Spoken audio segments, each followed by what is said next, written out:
Welcome to the Uproot Project Podcast, where we dig deep to uncover and dismantle toxic beliefs about God, ourselves, and each other. Our goal is to replant new insights in the fertile soil of wisdom and love, fostering personal growth and transformation. Join us as we explore new ways of thinking and living in a world of complexity and diversity.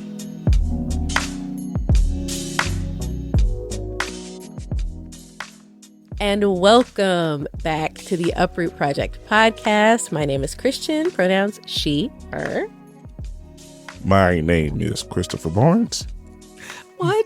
He and him is my pronouns. There you go. All right, keep going. I am Whitney, pronouns she, her, and a little tired. A little tired. That's an adjective, but okay. We'll let you have it. You know what? You're right. She, her. Exhausted. There we go. I mean, that's also still it. Awesome. There are no pronouns that mean tired. Yeah, no, fine. I was like, and That's what I've okay. been adding on is adjectives because I normally say bad Right. bitch, and I'm still a bad bitch. I'm a bad bitch in a mock neck. There you go. There you go. Killing it. Winter Steve has Jobs. arrived. Sorry. Thank you. Winter has come. Winter time is Mhm. here. Almost Christmas time. Okay. Is this my...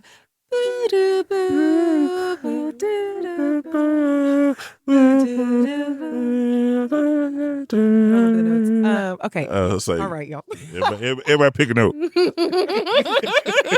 We kept picking them. discordant ones. We kept picking them. We found what we wanted. Thank y'all for joining us. I thank know you. this is ridiculous. Thank y'all for coming back. Mhm. We literally have been in conversation for I don't know how long, so we are also taking a moment to like Right. re-pivot and come in. So let's go ahead and use our mindfulness moment to help us recenter. So again, if you are driving, please eyes on the road, stay in your lane. And if you are in the left lane, going slowly, Move. get to bitch. the right. Get out the way. Ooh. Just get over. Okay. That's a word for somebody. You don't belong there. That is I not, don't. everything is not for you. Oh no. I don't know who needs to hear this. Yes. Fights It's out. in my spirit. I'm about to punch yo. If you are currently in the left lane and there Lights is somebody out. on your ass, Get the fuck back. If you're going 70, over.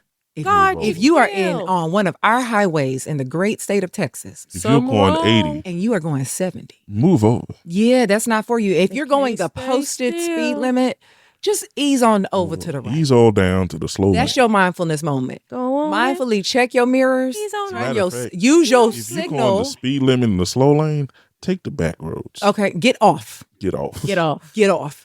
But Take like the feeder road but all the way either down. way, when you make your change, I want your mindfulness moment to be using your signal and or indicator light so people know what the fuck you're about to do. So that's Please. your mindfulness moment.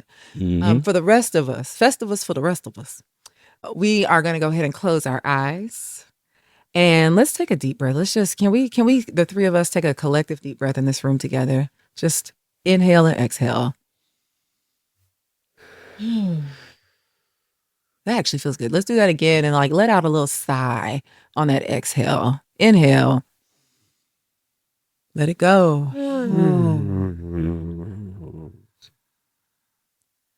Okay, where I want you guys to go today, I want you to think about a person who is dear to you. And they can be living, they can no longer be living. And I want you to see this person, conjure up the image of this person in your mind.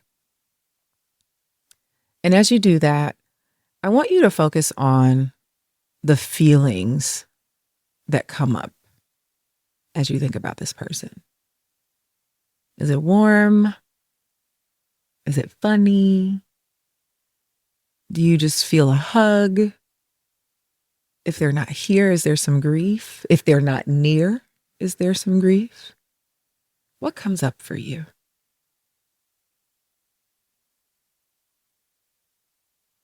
And I want you just to sit in that for a second. Hold the emotions of what this person makes you feel.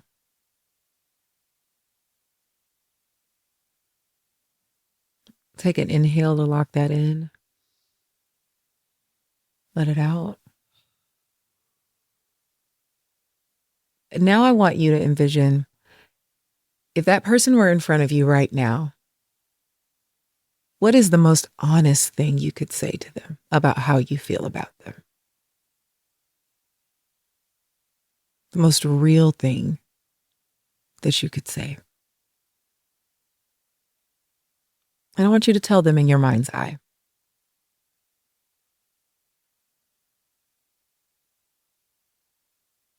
Inhale.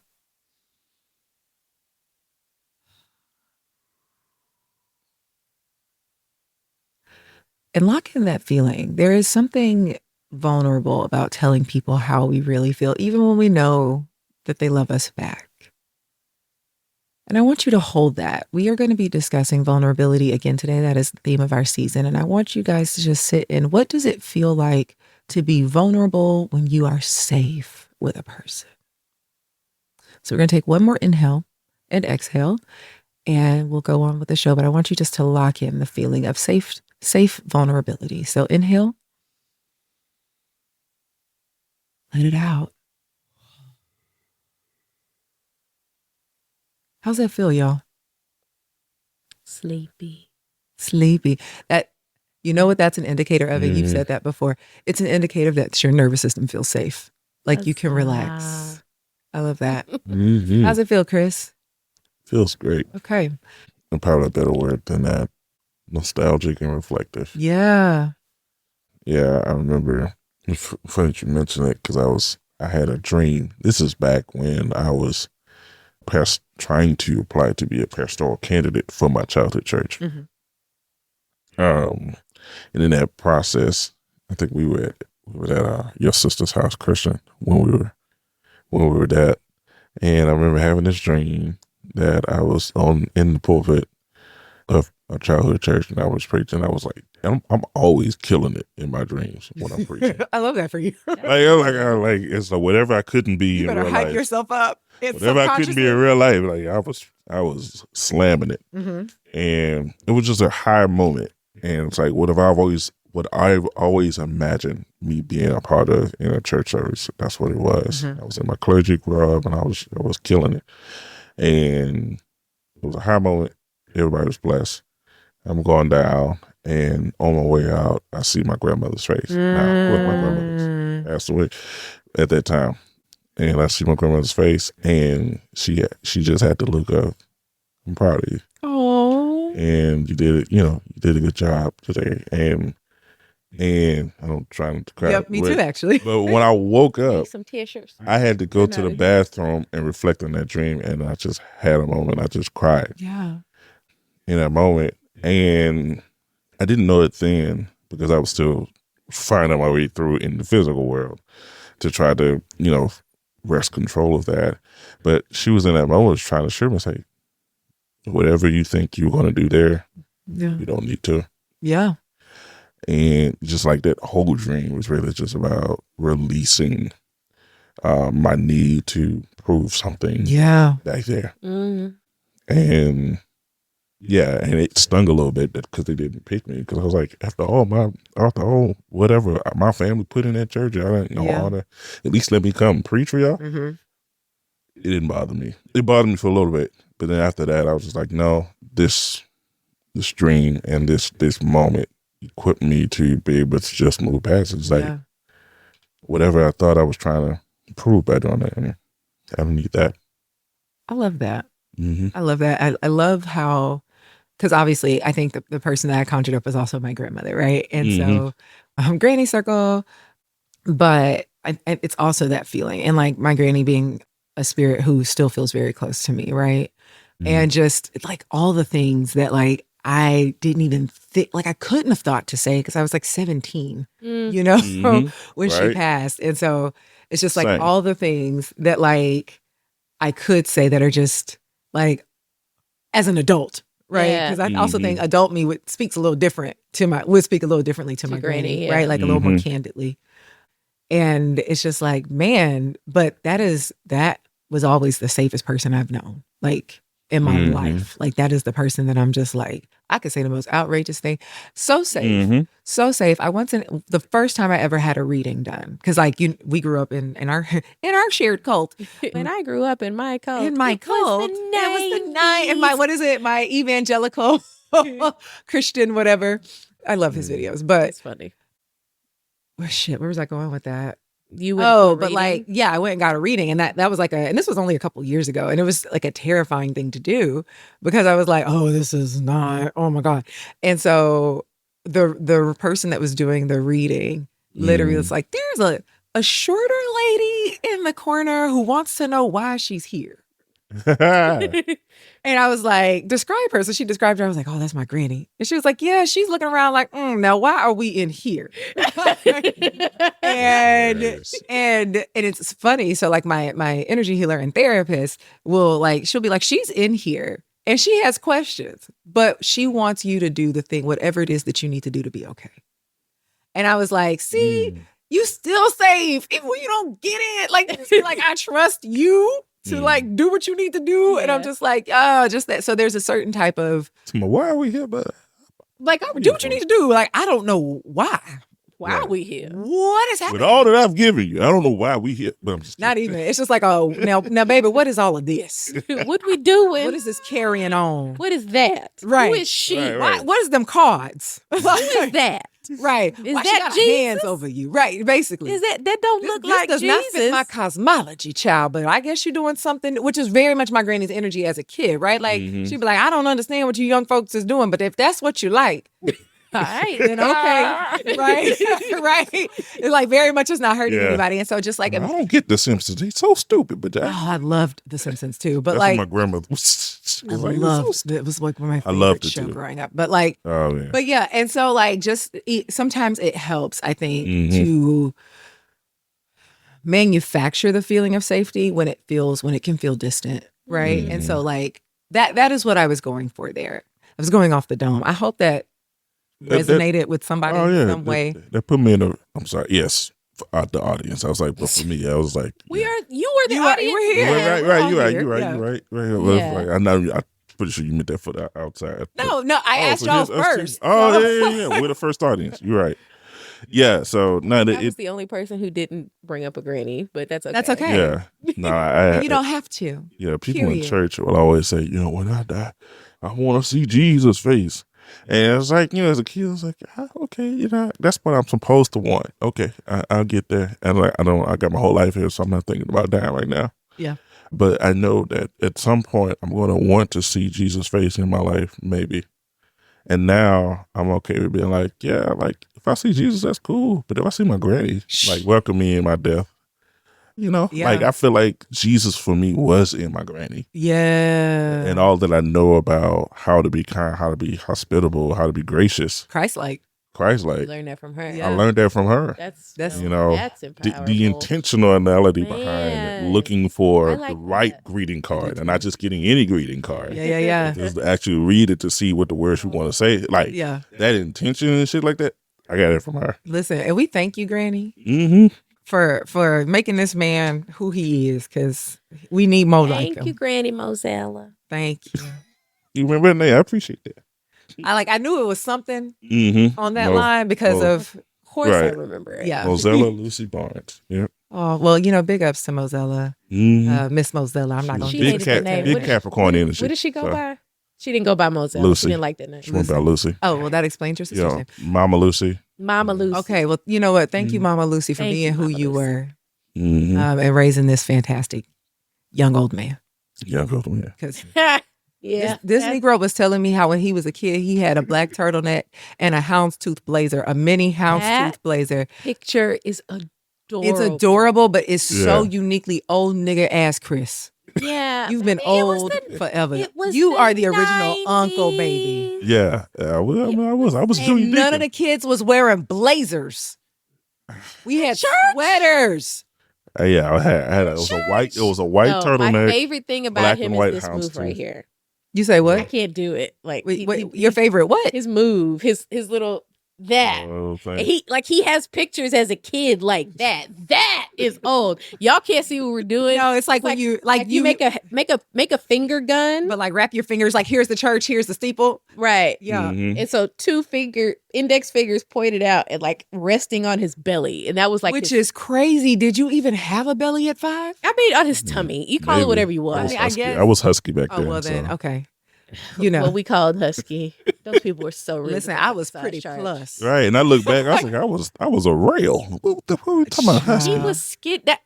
I had my dad's build in terms of broad shoulders and stuff like that. All of the people from JCPenney in the throat. And Sears. Because I also had JCPenney and Sears catalogs and Spiegel. Bugle Boy. And all I don't know which one that one is. Which one? Spiegel. I ain't never heard of that. You ain't never heard of Spiegel? That's where you get the spiffy shit from.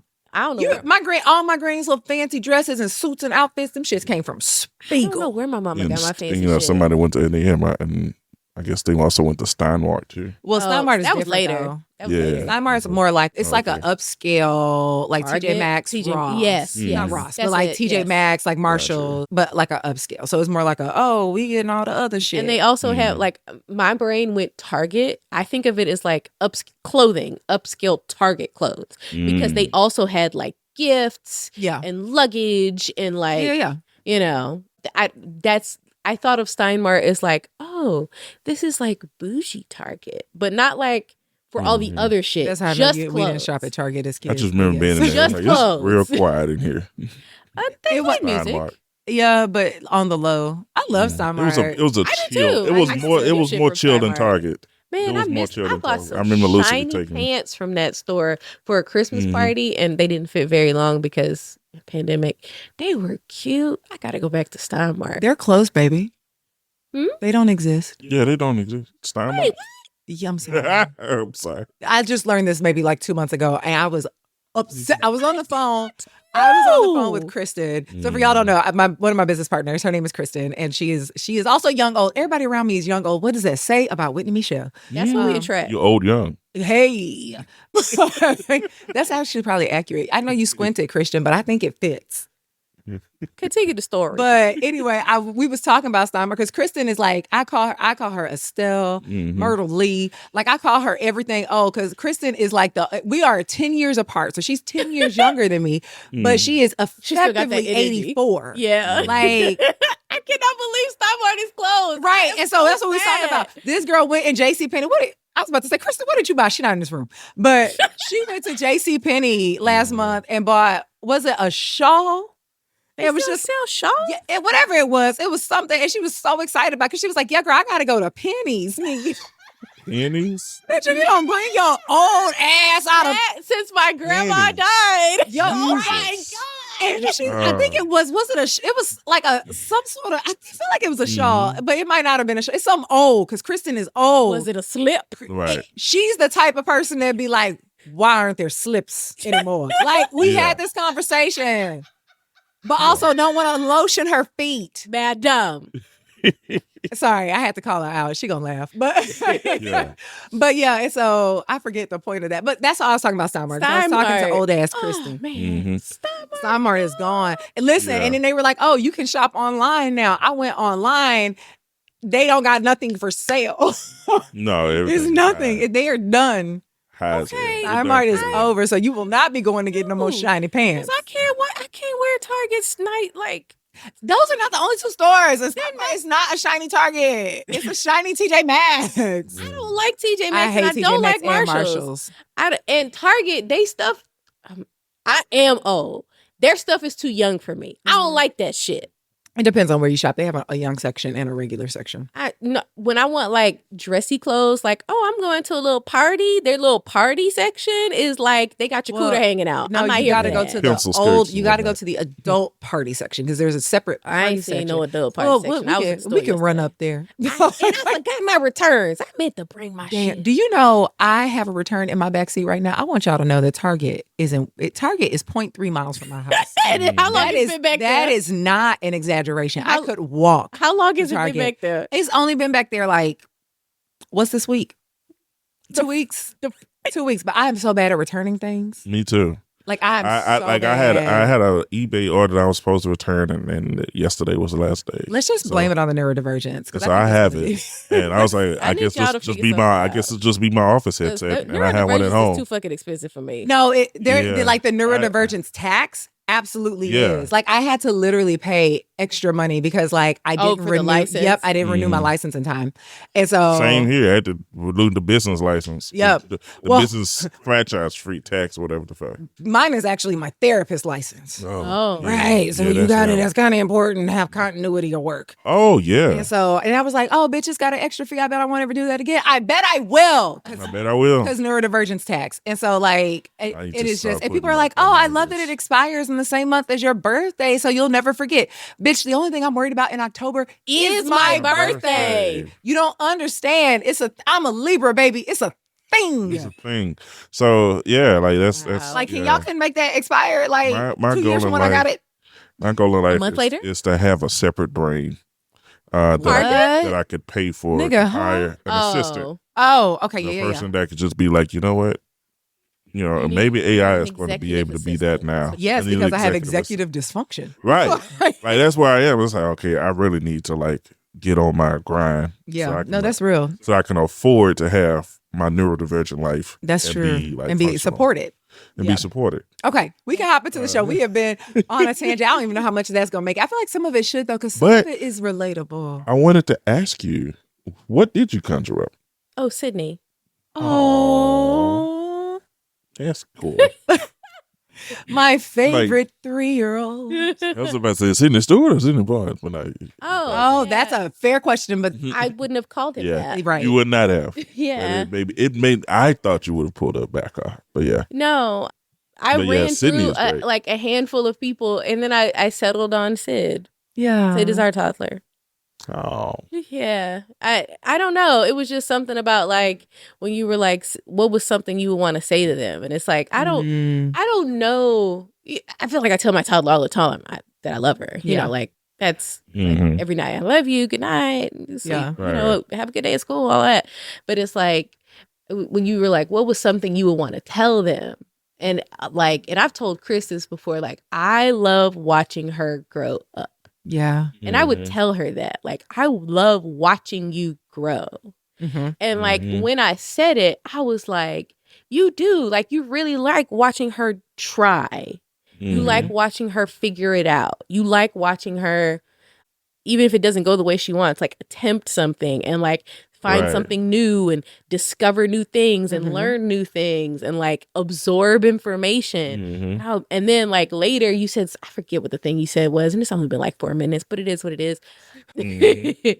And you said something and it made me think, it's like, man, how come you can appreciate that for her and not for you? Like, why don't you appreciate the learning and the growing and the trying for you? Like, why for you is it the worst thing in the world, but for her it's like, oh, it's developmentally appropriate. That's amazing. Look at how far she's come. And like, I can't see that for me. What's crazy is if the closest thing to me wasn't a thumbtack, I would have threw something at you.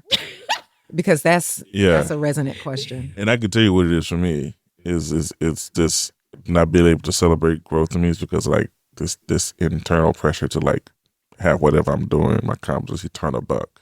Wait, say that again. So to have whatever my competency turn a buck is quick. Oh yes. So like it's the monetization of everything. The monetization. So it's like, I can't. I don't have time to learn. Yeah. And appreciate learning for the sake of learning, because whatever I put out, I need for it to come back to me in a monetary, because financial needs and all that stuff. So I'm trying to like tear that away. Yeah, no, that's real. And and I was just like, man, I wanted to actually go back to seminary and stuff like that, but it was like, well, that's time away that you won't have to.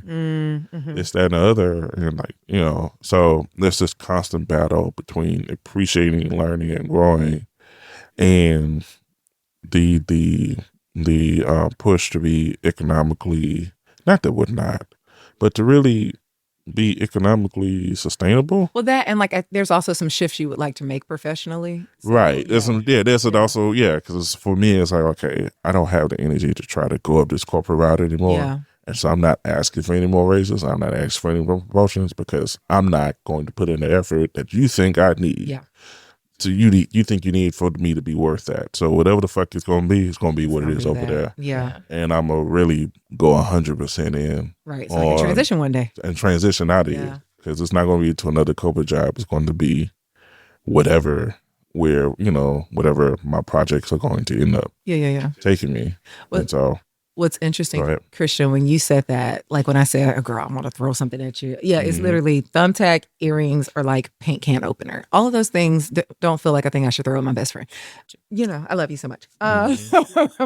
But the thing that like, it's funny, I was just talking to my other best friend about this last night, that like the thing that keeps me from appreciating my growth journey, because it's really cool to watch her grow up, and like I don't get to watch her as closely as y'all do, right?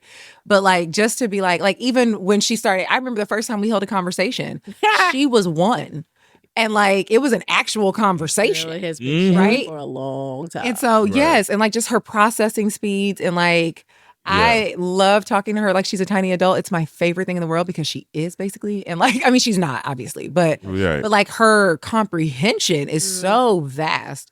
And so it's like, damn, okay. Like, and she is learning and she has questions and like she does ridiculous, irrational shit. And it's amazing. Like it is the most amazing experience to watch her grow up.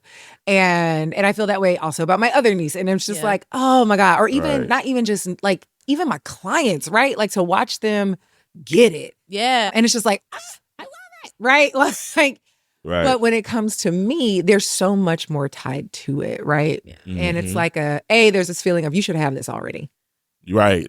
You should be cooked. Bitch, at your big age, it's time to make the withdrawals for the deposits you had. Right. The number one feeling is why have we not done this yet? Well, the thing is, and it's just like, is it taking long? And so like when I was talking to Jess last night, it was just like I'm learning new shit all the time. Like I was just telling y'all before we started recording about like how I'm learning about how like my neurodivergence shows up even in situations that are like now new to me, right? New experiences. And I'm like, what the fuck? Like I'm in panic mode half the time. Not full panic, but like panic light. Right. But and I'm just like, what is happening? And I'm like, well, now you're learning how to like navigate this. And it's just like the feeling of I should know because like knowing grants me security and like the security of like being worthy. Right? Like if I am just done, right? Like if I am this idea of like being this perfect thing, right? Like the perfectionism is so appealing because it like makes me worthy, makes me lovable, right? If in theory, right? Like this is not real. Like I want to preface this. That's not real. Your worth is inherent, right? Like your lovability is inherent. Right. You're valued because you're here. Right. But like this feeling of like, if I do it right, if I do everything right, then like nobody will have a reason. Oh, the gnat is back. No one will have a reason to like hate me or not love me. Right. Yeah. And so like I feel like every day it's like new shit we're digging up around that. Like not every day, but like every so often there's new shit that's like, oh yeah, you've got your worth on lock over here. Let me shine a light over there. And it's just like, why? And so, and talking to Jess last night, I was like, yo, at this point, I'm done trying to grow. Like, and not saying I won't grow. The intention is to grow. That is my intention.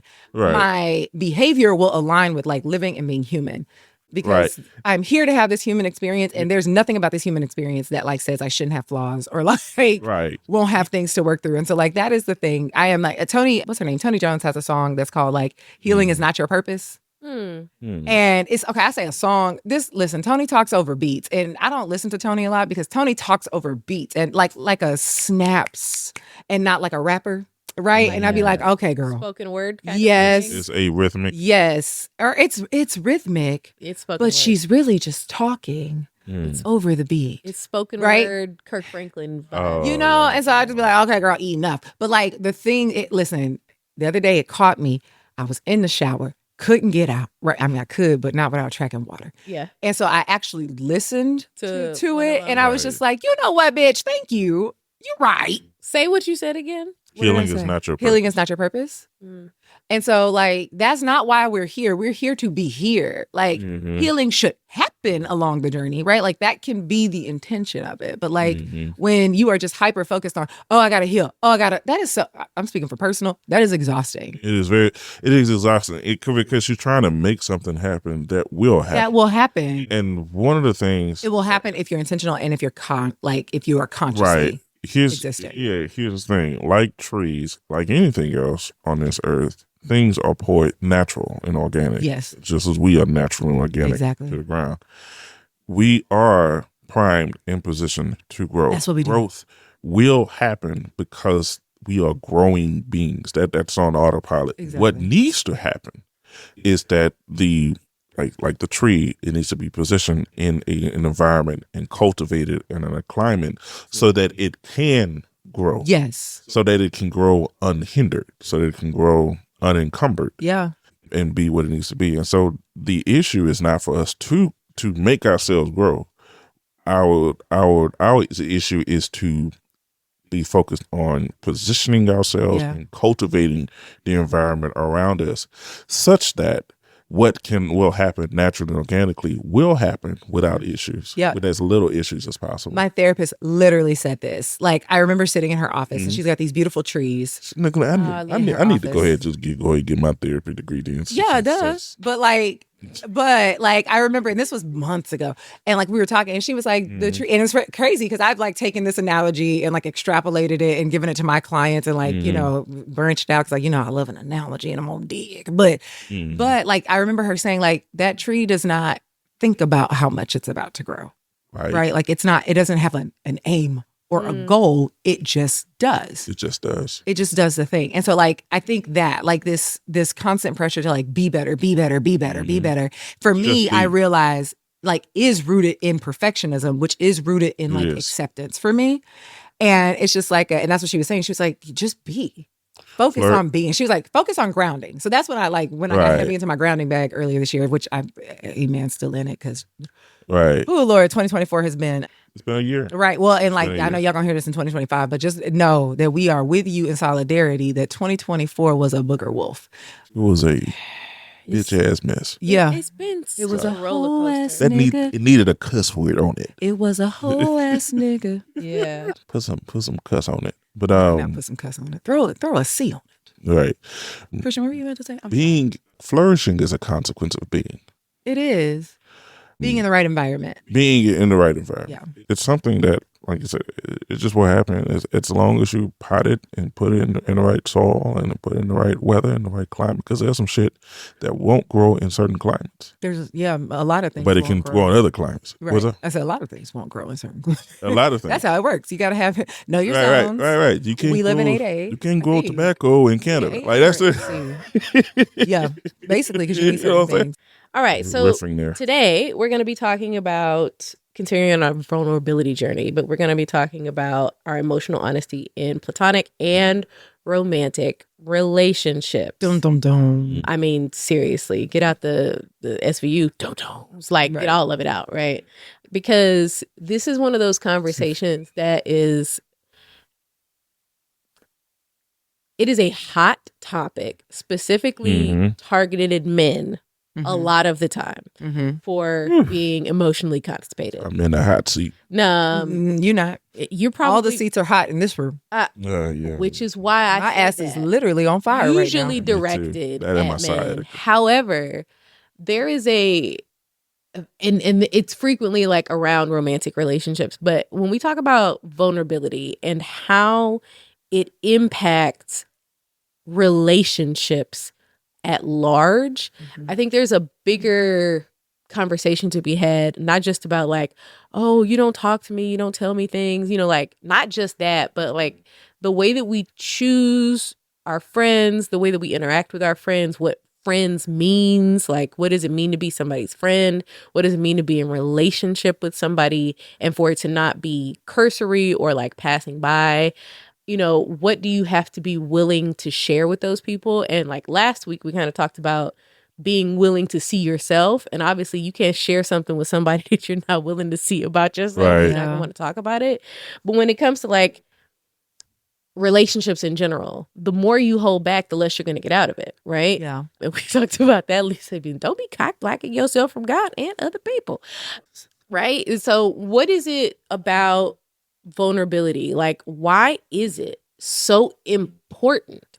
Why is it so key to be vulnerable in relationships? Why can't everything be surface? What's the point? Well, because then you miss connection. right? Like, and if the purpose of relationship, like the foundational thing you have to have in a relationship is connection, how you gonna get there with surface things, right? And like, I think there are ways, right? So like sports, right? Like we can bond over sports.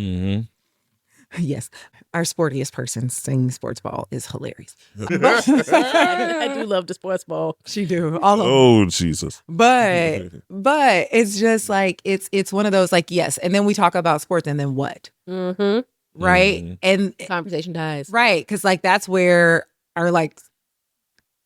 our vulnerability has taken us. That is where we know the boundary of our safety to be. Yeah. Right. And so it's like, the more vulnerable you are, the deeper the connection you can have, the broader your boundaries for safety get with a person. Right. Boundaries for safety. It does. And I would say with that connection, the root word for identity, it really means at its core sameness. And of course, you can meet that in two ways. You know, of course, there's this internal sameness where you see things that are enduring qualities that really make up your identity, things that are the same throughout those are just really who you are, no matter the circumstance. But then there's also with the relational aspect of you discover your identity by rooting yourself within the sameness with other people around you. Absolutely. Yeah. You discover your unique difference when you connect with other people and see, okay, and it comes from more of that development of that identity comes more from a space of humility and a willingness to be open and a willingness to share. And it is from that you bond with one another. And not only that, realize your true difference. Not just so that you could be better, but so that you got your unique difference, so that you'd be able to contribute in a meaningful way to the existence that we all share. Yeah. And so like in that sharing and like finding your sameness and being willing to share your sameness, that's how you generate any sort of meaningful connection. Exactly. Right? And so we've talked a little bit about like we've talked a little bit, like me and Chris have a set of couple friends, right? He met the man of the couple in school, and then we came together for some event, some holiday, and then I made friends with his wife, right? And so me and his wife, we hang out at least a couple times a month and have for a while. I don't remember the last time he saw his friend that wasn't a couple event. I mean, before you started this, right? Oh, yeah. And so that wasn't a couple event. And so it is, I think something that's interesting to me is there seems to be a very like, and this is probably socialization. It almost seems like for guys, if we don't have a project to do, if we don't have something specific to do when we get together, then we won't. Yeah, task-based friendship. Yeah. Say it again. Task-based friendship. Yes. Yeah. And so, but for women like I'm meeting a guy to build my shed today. You're meeting somebody to build your shed. You're meeting up to start it, to start working on another project. Yep. You meet up because of this or because of that. And it's like, y'all don't never just like, I went to the movies with his wife a few weeks ago. Yeah. Like it was a task, but we went to They saw Wicked without me. I'm sorry. It's okay. I was offended too when she said, I wanted to see that movie too. What, you couldn't go with your own husband? My sister is currently seeing Wicked without me right what? now. Oh, that's up. You know what? At 10:03. We can go. You know what, brother? I'll take you up on that. Because I don't know. I might have a movie date on Tuesday, but somebody said they don't like musicals, so I don't know if I'm gonna get to watch. You were here when that happened. The nerve of you gasped. And I'm still gonna gasp. The nerve of you. The fact that it still hits the same, and I already knew. Do you know this person then turned around and told me that Dreamgirls was their favorite movie? How'd that work? That's a musical. That's absolutely a musical. How'd that work? What's crazy is it's an old with a lot of music in it. Listens to this podcast, so we have to cut this out. That might have to get cut out, right? It's an old with a lot of music in it. It's not an old movie. I said old, like music old. So. Oh, music. Yeah, musical. Yeah, gotcha. But like that dichotomy of like the conversations, the types of conversations that we have with our friends, right? And so I wonder sometimes if not the reason, but like men are emotionally constipated, period. And it shows up in all of their relationships. And women have a lot of practice, like not all women. More women have practice in sharing those emotions and in being vulnerable and like divulging everything. Like, it's like, oh, you went out last night? Give me every single detail. Right. Tell me exactly what happened. And it doesn't have to involve sex. Right. Like, I've heard of guys like, oh, tell me how it went. You know, and it's like, well, she took her clothes off and her tits are big. And it's like, whoa. Interested. I mean, that's the kind of stuff you see portrayed in media. That's the conversations that they're having. And so it's like, no, that doesn't prepare you to have conversations with anybody. No, that type of sharing.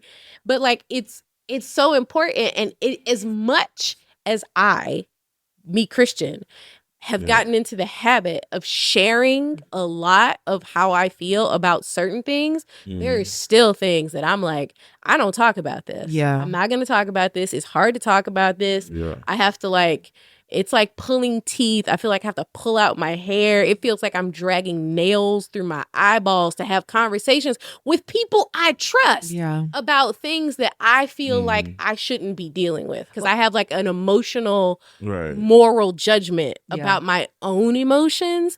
And it makes it harder to communicate them because I already judged me for it. I definitely don't want you to judge me for it. Right. And so like that can really like make relating so much more fraught. Yeah. When we feel a way about our emotions before we even express them. Yeah, which I think taps into like what we were talking about last week. Like step 1 is vulnerability with yourself and God, right? And then, only then, are you actually able to be vulnerable with other people. Yeah. Yeah. You know, because like it's exactly what you described. I don't need to reiterate. Yeah, you cannot love fully if you are not willing to be fully known. That's it. It's the bedrock of love, emotional honesty. Yeah. And when you can't learn to live in truth, which is an aspect of love, is truth. Yeah. And they make truth and love two different things. Oh, God is a loving God, but he lives with truth. And it's like, they're both the same. They're the same thing. They're the same thing. You can't, love rejoices not in iniquity, but it rejoices in the truth. Yeah. So, but the thing is, you can't lead with what you think is truth to get to love. You have to lead with love. To get the truth, yeah. To get the truth. Because love is all there is. Truth is developed as a consequence of being safe in love. But I mean, I think that's the difficulty. Is for a lot of us, the truth has been like, we'll use air quotes for truth, right? The truth is what has been the morality of a thing. Yes. Right. My perspective has become preeminent. Right. And so the idea that I can share something with you that has morally been labeled as improper or undesirable for you to approach it with love, that does not compute, right? That doesn't work in my brain. Because we have a superficial understanding of love. Absolutely. We have this, it's really, what we think of as love is really passiveness and infatuation and all these affectionate emotions that release oxytocin, and not necessarily this substantial action and presence that is love. Yeah. It is love that keeps you accountable. It is love that challenges you. It is love that wants you to seek to make things right. It's that kind of substantial love that is there even when feelings of love are not. Yeah. Present. Yeah. Yeah. I think so. The thing that like calls into mind for me is that like how many of our relationships are actually transaction based, and how like we have been taught to believe that as love, right? Like if I behave this way, right, then you will accept me, and that will be love. But like acceptance and tolerance is not. That's not love. It is not all of love, right? And so like then in thinking about like even romantic partnerships, right? Like, or trying to enter, like I've recently heard somebody was like, oh, well, before, I pay for anything, you got to take me on 5 dates and like show me that you're invested and da da da da. And I'm like, listen, I hate this shit so much. But if that's what you need to have the proof in the pudding, sweetheart, amen for you, go off. But I was like, that to me, and when this person told me this, I was just like, that feels so transactional. It goes against, it's very transactional, right? Against how I really conceive of love, right? And so, like, because that doesn't, and as a person who is extremely blessed to have like a bunch of loving people around me, like, there's not really anybody in my circle who don't show up in love for real. Yeah, and that, listen, I will say it's intentional now. I don't know that it was, when I was building some of these relationships when I was like 6, but like, and so for things to veer off into the transactionalness of it, or even like in friendships, I think there was some discourse at one point about like if you always showing up for that person and they not showing up for you, then da. And I'm just like, yeah, or like, there's another option here. There could be this moment where like, they're not able to show up. Yeah.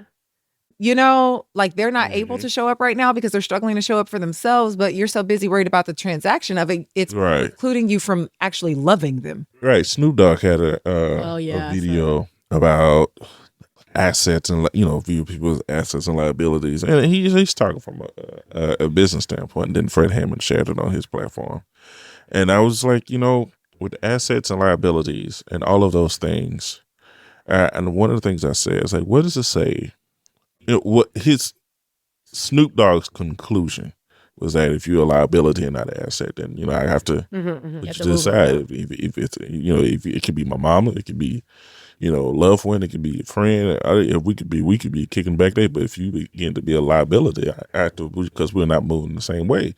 And I said on the comments section, what does it say about Jesus that he kept Judas on the team? And, because sometimes we get caught up in using business terms like assets and liabilities.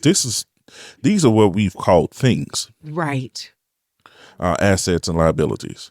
And we try to transfer them to human relationships, you lose the whole picture of what the value of people really are. Exactly. I'm not saying that you should have Judas in your inner circle. He wasn't in the inner circle. It was James, Peter, and John that was in Jesus' inner circle.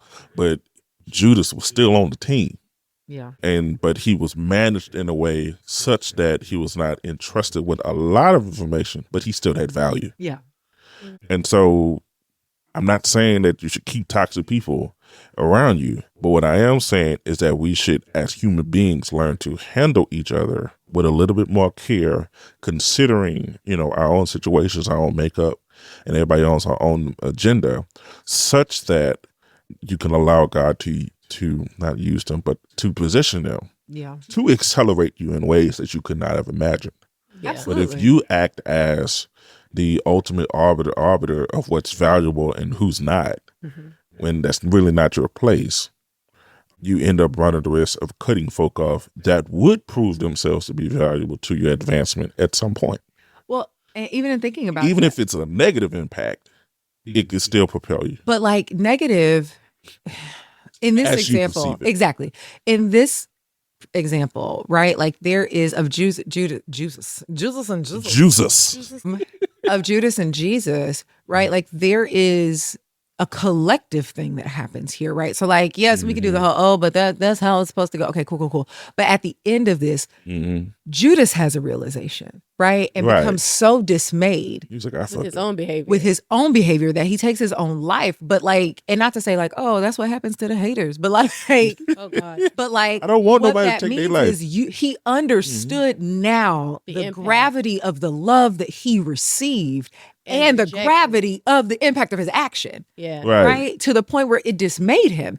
And so I'm just like, yeah, it's not always, and this is the issue with individualistic culture, is that you assume it's always about you. Right. And only you. And only you. And it's usually yes and. Yeah, right. Like, yes, this is about you, but it is also about this greater collective. And so like by keeping this person with appropriate boundaries, right? But like being able to handle this person, like there may be something in that for them.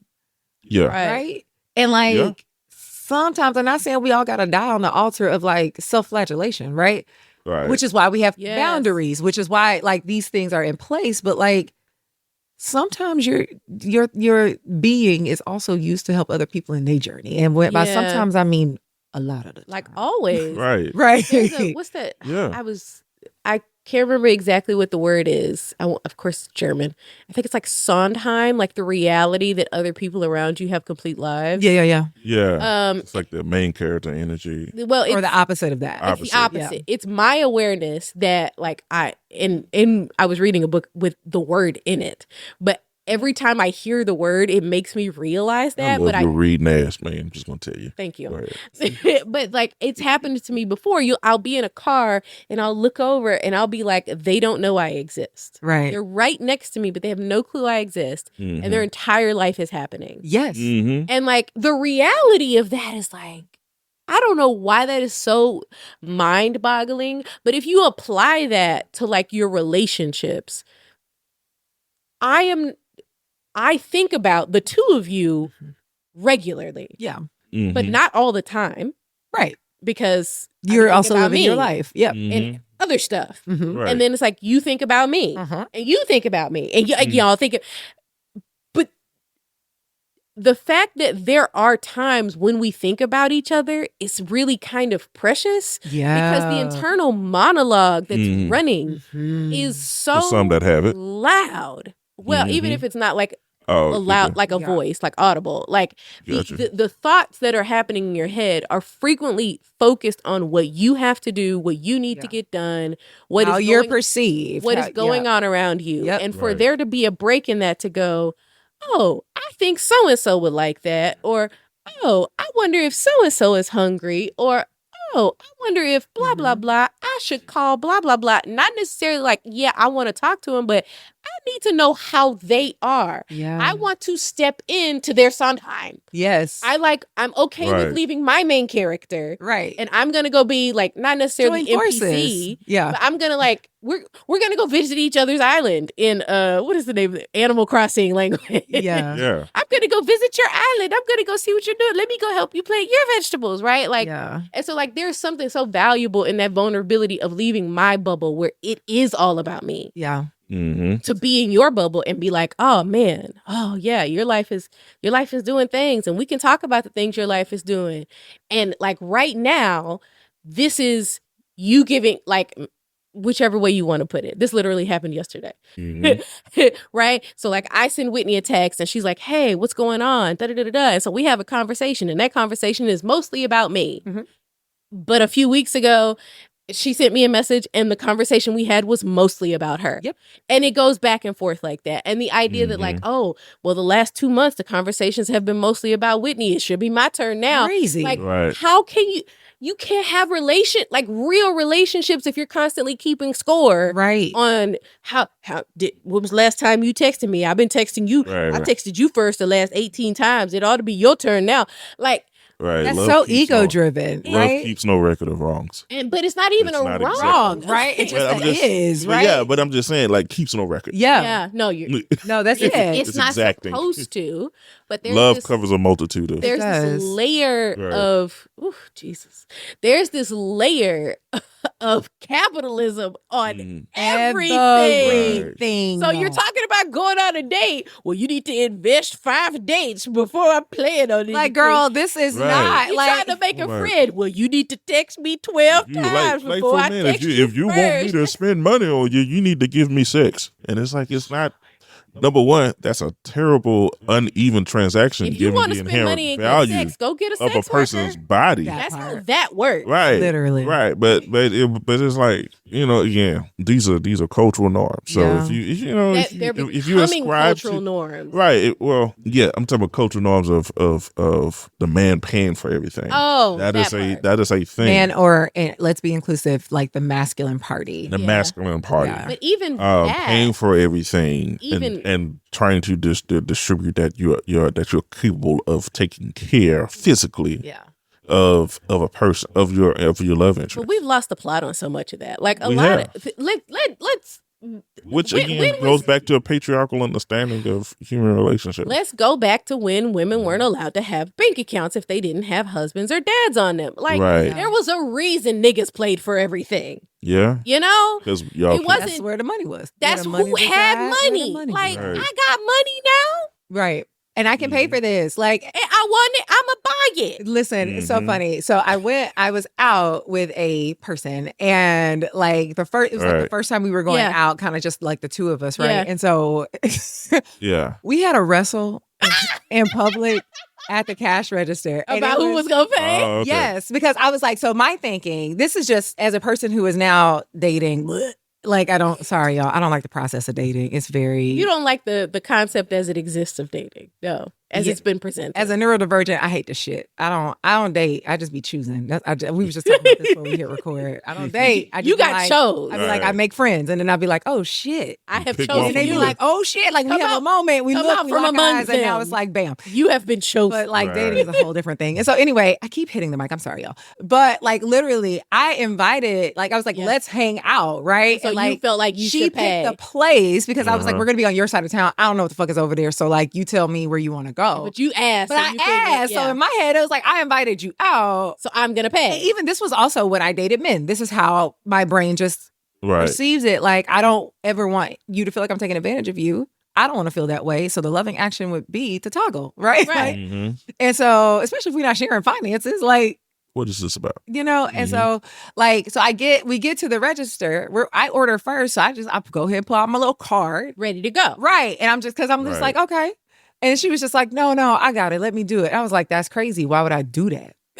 And on top of that, I'm a Libra. So like me and my other best friend, we're both Libras. We have for real battles at tables, overpaying. Like, oh my God, we have battles. And so like, it's just like, and we had to sneak pay back. Like we'd be like, oh. You fucking did this to me. I did. I snuck pay. It was your birthday. It was literally a week after my birthday. You weren't here, and then you got sick. It sound like Canadian standoffs. It was. Yeah, yes. It was. Literally. I had to. I knew I was gonna have to sneak pay. Yeah, I knew I was. And fortunately for her, I had to pee. So when she went to pee, I paid. And then I was confused, and then I had to recalibrate, and I have neurodivergence, right? I have ADHD. I also have a hard time transitioning. So then I was like... I allowed it. Because I had a gift card. And you still do, don't you? I do. And now you can gift card? Y'all can you can go today and then figure that out. I'm going hiking today, but thank you. Have fun. And so... But like, anyway, so we're at the register and like, literally she's just like, no. And then she decides, and like, I was like, no, I got it. And so then she just steps in front of me. Like she just stepped into the bad side. Oh, wow. And I was like, bitch, I'm taller than you. And so then I'm like trying to go over, she blocking, so I go under. Like, and so then we end up in this weird physical, like fortunately there's nobody else in this restaurant except the people that work here. They just watching y'all wrestle for the bill. Yes. It was just like the bartender. He's just like, all right. It sounds like a movie. And so it was, I mean, and then it's a little flirty because you wrapping a bitch up, but and so, but also I want to pay. But because I asked you out, and like I also don't want the assumption to be like because you are masculine presenting ish. Hurt. You've seen. Yes. And so like, but more masculine presenting than I. Sure. Right? Physically. Yes. Mm-hmm. Keep going. I am. Me, thank you for the because my brain deviates. I did, but like, I also don't want that to be the assumption. Like, I don't want to set that tone or the standard because that's not a requirement. It's not a requirement, and that's not how I live my life because I live my life love first, caring first, and like I also want you to know that you matter. So to me, to say to someone, oh, like you got to pay for things 5 times before like so I know you invested. How do I know you're invested? Huh. Say that. Like, how do I know? Why am I investing $150, $200 a day and you ain't putting nothing in? Right. Like this idea that like, you the only prize in this bitch. If you dating somebody and you the only prize, stop dating them. Like I am a prize and I only date prizes. Like, hey. Like, you know what I'm saying? Like it's prized up in this bitch. Prized up it's prize squared. Okay. Look, I'm talking prosperity, Christian baby. Flew to Chicago. I did. To come see me. And like on her own dime. Wasn't it in the winter? No, the first time I went was. It was like not August. It was late. It was October. It was October because it was the hurricane. It was a hurricane. It was October. Yeah, so she came up there, and I didn't ask her. Well, I mean, we Well, it was weird. It was weird. Kind of. I could tell the story. Tell the story. So they were supposed to be a dance. It wasn't Valentine's, but it was like a sweetheart dance happening at the church he was at the time. And I was like, oh, are you gonna go? And he was like, no, you're not here. And I was like, well, I could be. Right. And he was like, oh. No, initially she was like, this is how I knew she was like the fucking it. She was like, well, if I give you permission to go like with someone else, would you do it? And I was like, no. It was not a trick I actually question. don't want to. I like that you are secure. Yeah. I appreciate that. Yeah. Yeah, but it was like I could I could go. Right. And he was like, oh, you would come up here for that? I was like, well, yeah. Well, first of all, I want to see you. So I want to see you. All I need is a reason. And now you've just given me a good reason to be up there. And it's not like, I don't know. There's something in my girl brain that's like, you can't just fly out there to see him. Now you have a reason to fly out there to see him. That's bullshit. I could have just flew out there to see him because money. Planes, and access. schedules. Yep. Access, money and access. Yep. And I could do both. And I was like, I can't fly nobody out. So if they want to come up here. You got to flew yourself. Right. Yeah, Nobody's getting flued out. He had been down because he was coming to a conference that just so happened to be in the city where I live. So it was he had already come down, but it was a pre-planned trip that coincided with our beginning to date. He was in Chicago. Have we talked about this? I don't remember. I think briefly, but anyway. And so I flew up there, which was a big deal to everyone. Yeah. Except I me. remember that. Yeah. I was the only one who's like, why is everybody me? Oh, okay, this is Sarah's. Okay. Right. And I'm like, right. We literally have seen each other for 3 days and we've been dating for 3.5 months. I want to see him. Yeah. Why is this hard? And everybody's like, oh, you're flying out. I think part of it is because I'm cheap. And they were like, oh, you're going to spend money. That's when I say, oh, this is Sarah's. Oh, this is a nigga. That's how we knew because Christian tight, and not stingy. I mean, not stingy. No, you're not. You are absolutely, ma'am. We not finna do that. Because I could run the list, and we're not going to. You're a very generous person. You are a very generous person, but when it comes to spending money on yourself, and things that you want, I am stingy. You are about. So tight. I am stingy you're very. That's what I was thinking about when you said it. I was like, oh no, I am extremely stingy for me. Yes, toward yourself, you do not spend a fucking dime, and so for you to be like, oh yeah, girl, I'm hopping on a flight. Me. Okay.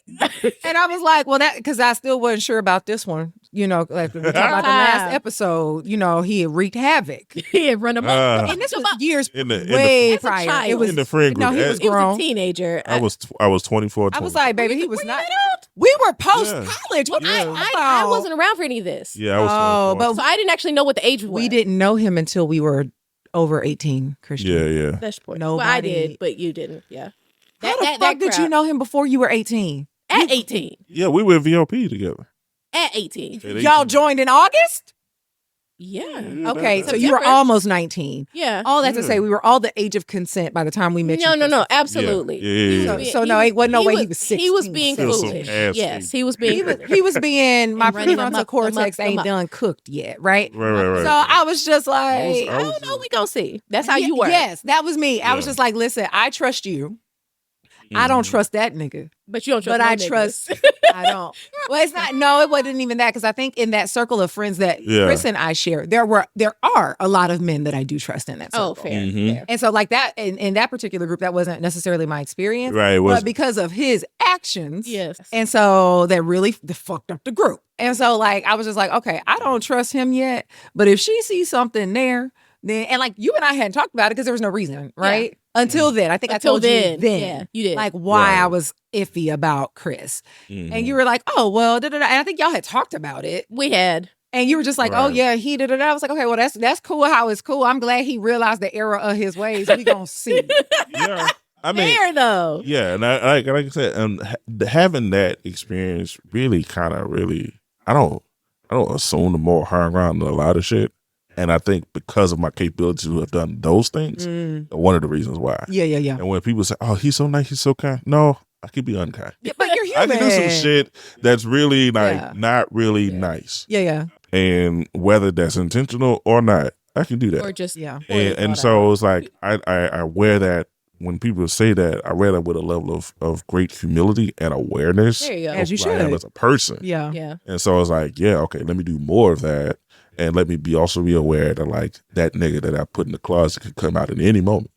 Any moment. And that's for and all let me- of And I mean, us. we talking about Chris's skeletons. We ain't talked about my skeletons. I Or got mine, baby. we all got our own skeletons. So grains of salt. But yeah, like you may think I'm a soft nigga over here for being. Nah, he ain't. Hey, he wasn't soft then. No. God damn it. I would make some hard ass risky decisions. We could have had a fucking and sitcom wreaking havoc. dramedy, Right. Yeah, based on what I've happened. heard some stories. Yeah, it was wild. But, So I mean- I own that. But there's to wrap it back around, because I found it.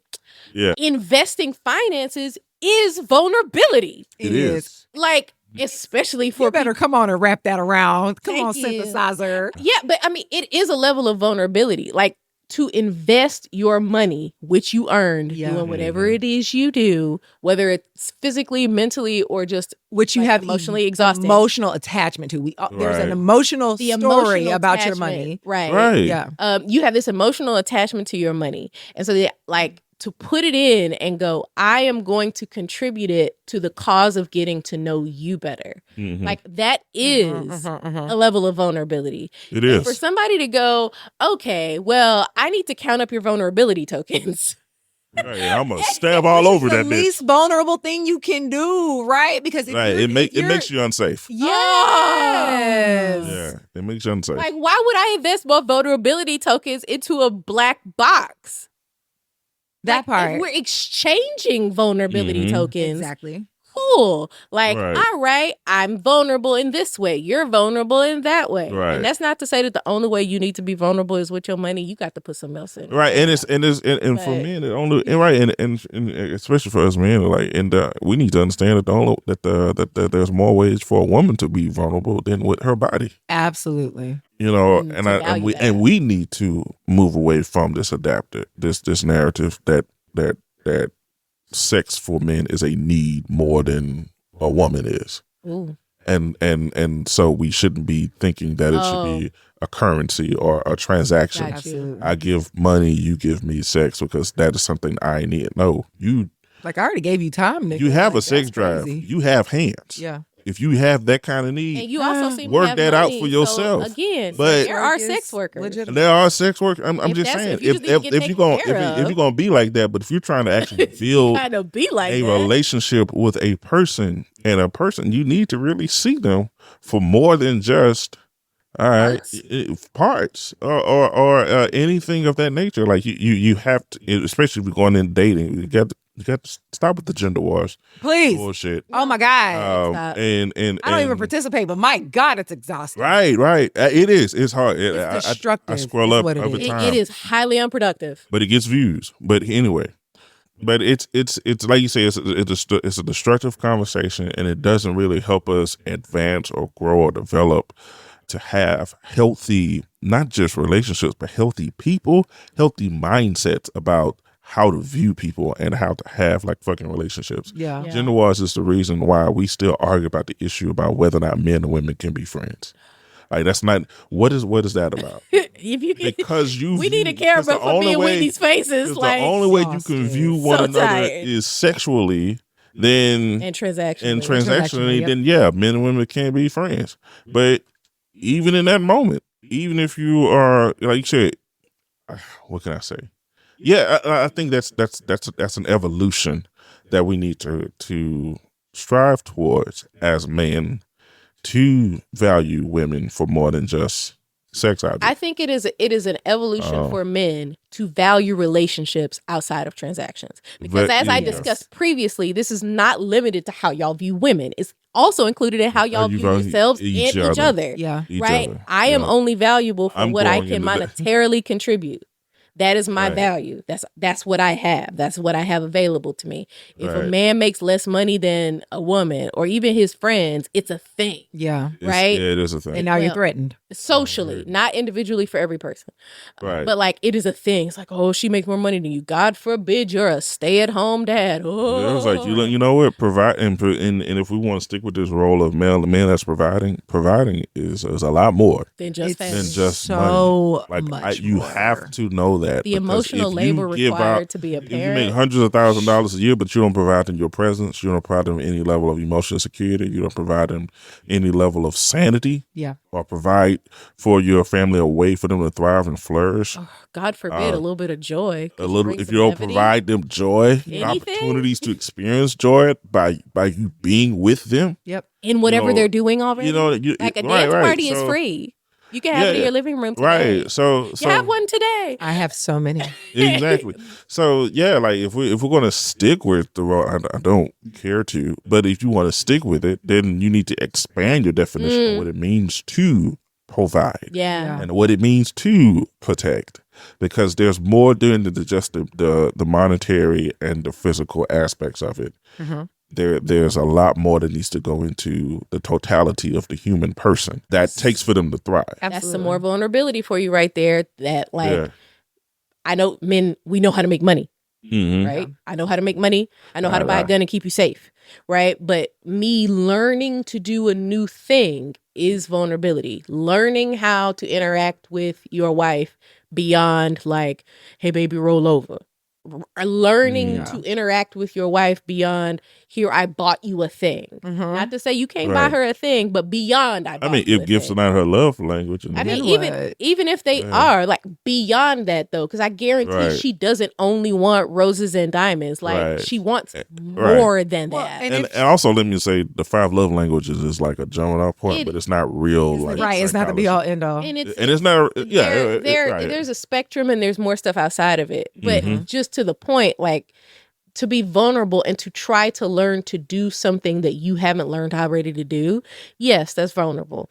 And people who are in partnerships with other people who have not had that experience, we have to give them some grace as they go on the learning journey. Because no, they're not always going to get it right. And you might have to tell them, hey, this is what I need. That's great. I want that over there. Right. I want that over but like, you also have to be willing to give them that over there. You have to. Right. And so like, and not interpret. So I'm thinking of a specific example. So back in the day when I married a man, so the man I married, we dated, like we were college sweethearts. We dated for like 4 years before we got married. And I remember having this conversation with him, which he then went and had with his best friend who was a male. And they actually have like a pretty transparent relationship, or did at that time. I don't know anything about anything now. But like, I remember telling him, I was like, I don't want like a traditional engagement ring. Yeah. You remember this. And he was just like, what? And I was like, yeah, I don't have a use for a solitaire because the type of wedding band that I want won't go with it. Will not go with it. I remember like, the there's wedding band. No reason for you to get me that. Right. That's a waste of money when you have to turn around and buy the band that I actually want that's like blingy as fuck. And like, it was really pretty. I still got it. Oh, do you? Yeah, it's my favorite ring, bitch. I mean, call you a bitch, but like, I got you. But yeah, like it is beautiful. It is my ring, and sometimes I wear it on my middle finger because my fingers are smaller now. Oh, okay. So when I have an event and I need to wear silver tones, that's a symbolic gesture. No, fuck that shit. I was like, I mean, like that, like right on my middle. Yeah, I'm just. No. And I don't feel that way. So you don't, but it was just funny. But yeah, and so like I was like, instead, what I would like as my engagement gift. Yeah. Is like Amazon Kindle had just dropped. I knew it. When you said, I was like, she got a Kindle, didn't she? I did. I got a Kindle and I called her Princess Fiance, which if you ever watched The New Girl, there was a thing about that. But yeah, and so that was her name, Princess Fiance. And then I promptly sat on her and then I had to order Princess Fiance 2. And then there was a Princess Fiance 3 because the original Kindles were not that durable. And so they just would break or just die. Anywho, but like he literally had so much dissonance about that because it was like, as a man, I'm supposed to give you a ring. ring. To put a ring. And he had to go talk to his best friend. His best friend was like, if she don't want get a the bitch ring, what she want. He was like, listen. Why are you on this? He was like, getting married costs a lot of money. If she is telling you not to do that, nigga, don't do it. Right. And so, sometimes you other niggas be like, nigga, for real? Nigga. Me and Chris had this discussion when we got married. So I wanted a very specific ring. It happened to come in 2 parts. Yes. So there was a solitaire and then there was another part that went around it. Now, if you see me around and I don't be wearing it, it's because I gained weight and it don't always fit right. The days it fit right, I wear it. Right. But we had conversations at the time. Again, reader. I be reading all the shit.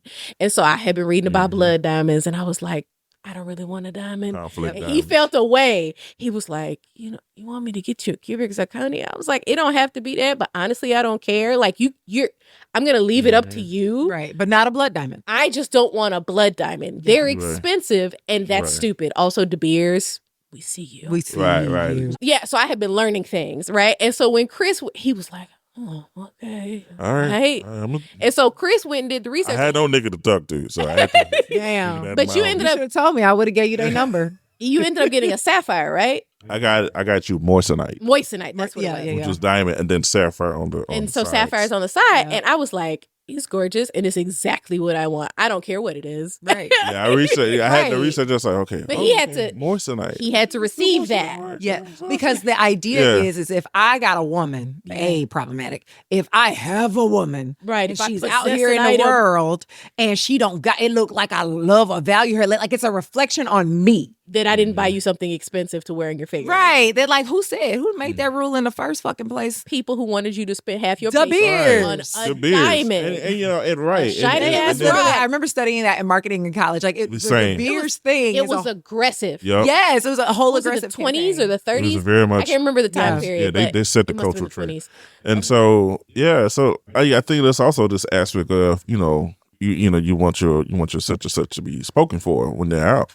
But like spoken for and highly spoken for, not cheaply spoken for. Right, not cheaply. Right. Better kind of right, but then also, like you said, just the general concept of just having something on you that tells you belong to someone as a deterrent, and it's like. And I'm gonna be honest. They don't deter no damn body. If nobody, number one, the ring don't deter nobody, and number two, you can keep that body that don't want to be kept. Come on. So if there's no internal accountability, it don't matter what the fuck the bitch got on her face. The bitch could be wearing a full head to toe sheet. Yeah, you can. And if he wants her, if she don't want to be kept, right? You can't keep nobody that don't want to be kept. That part. So, and if somebody is going to take you, then you need to go after them. But don't go after your person for not having something. Like, look, if the person that you in love with is all who you think they are that to somebody else. Yeah, and they gonna approach whether they got a ring on or not. Right, you see them. You think you're the only nigga with eyes? Right. Everybody didn't go blind. Nigga that think that this nigga a prize. All of a sudden the ring, and maybe that's it. Maybe the ring's supposed to be so flashy that it blind them and they can't see them no more. Right. Is that what the fuck? No, it don't matter. It don't matter to a nigga. They got the right kind of boldness to step up, regardless. I mean, and also don't talk about the gift of discernment. And if they discern that you are that kind of person that would entertain that bullshit, then that's it. That's all. That's a wrap. That's all that's required. I literally had a friend. So it's that energy that you walk around with that lets niggas know, don't fuck with me. That's it. I had a friend, the same friend we was talking about earlier, who literally looked at my wedding band after I got married. It was just like,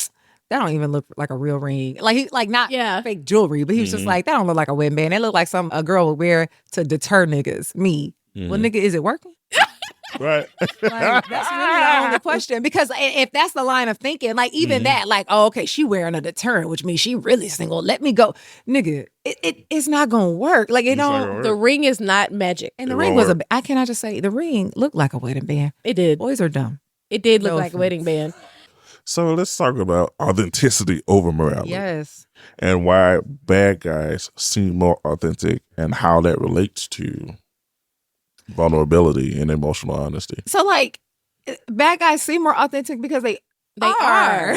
Right? Well, in theory. There is an attractiveness to somebody who seems to be self-possessed to the point that they don't care that the things they do other people don't like.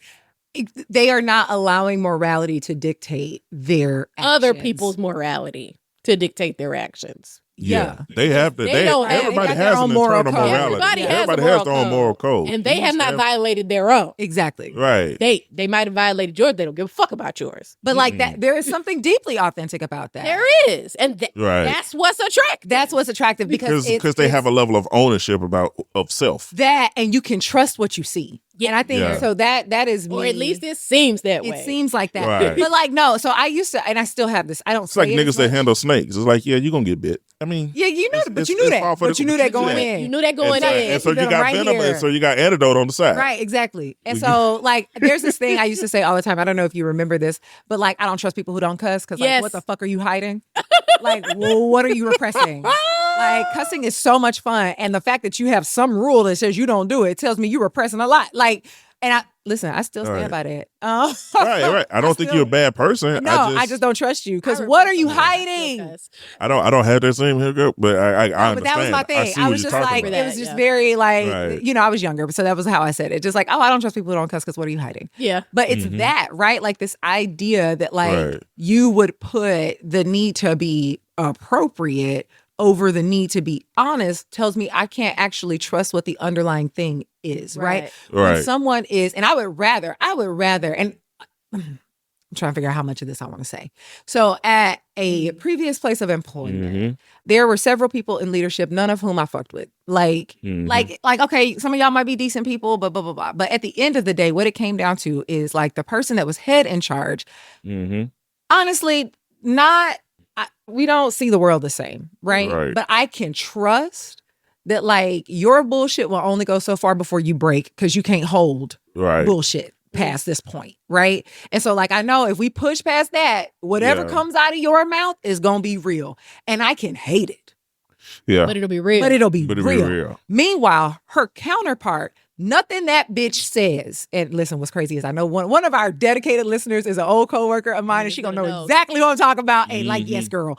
But nothing that bitch says is like you don't know. And it literally got to the point where like I left because she was triangulating and lying, and got caught in writing. Lying because she thought she was triangulating. At some point, y'all, I'm not that bitch. I hate conflict. I'm a Libra, but that means I know how to handle it because I hate it. So like we got to do it well. Yeah. And so I'm like, no, we're not about to keep doing this. And I keep asking you for a sit down with everybody. Fuck it. I trust this person. Yeah. 1,000%. I would trust this person with my youngest child. I ain't got no children, but you know what I'm saying? And so like, me and her gonna have it since you don't want to sit in and really like hash this out. Like me and her gonna do it. Right. And I ended up having to do that with another person. And we realized, oh, look at this conversation. That's not what happened. Let's compare notes. Right. And so I'm like, I literally was like, I can't trust a thing you say. How can I sit in a meeting with you? I can't trust a thing you say. Yeah. Right. At least this other one stresses me out. Anxiety on 10, hair falling out. I hate dealing with you, but I know that when you talk, you are saying what you mean. Yeah. And that might make you a harder person to deal with, right? Like, I think that was the perception in the organization, right? That like, oh, this one person, she's not so good with people, right? But we know that. Right. This other person wants to be seen as like, oh, I'm such a good person and like, I really care. Yeah. And that was a really good impression. Y'all don't know that though. But like, you know, it's the face. Like, oh, like you know, Aaron. Oh, but no, not even because I think corporate Aaron is trying to like skate over shit. Like this bitch was way worse. Anyway. Oh, okay. And so like, but it's one of those like you can't. I literally can't trust the thing you telling me. Literally, there was one day where she like waited for me to get out of my car as we were going to a meeting. And baby, I searched for chapstick. I was clean. I was trying to give her so much time to walk inside. In, and she just waited there. And I was like, fuck. Less than a few hours later, she turned around and lied on me. Oh man. And talked big shit behind my back. Yeah, no. But you wanted to smile in my face this morning. See, that'd be my last day, and we'd have to fight. Well, when I found out about it, then I plotted my exit. Right. That was the last straw. No, I meant like plot your exit. Like at some point on my last day, we fight. No, here's the thing.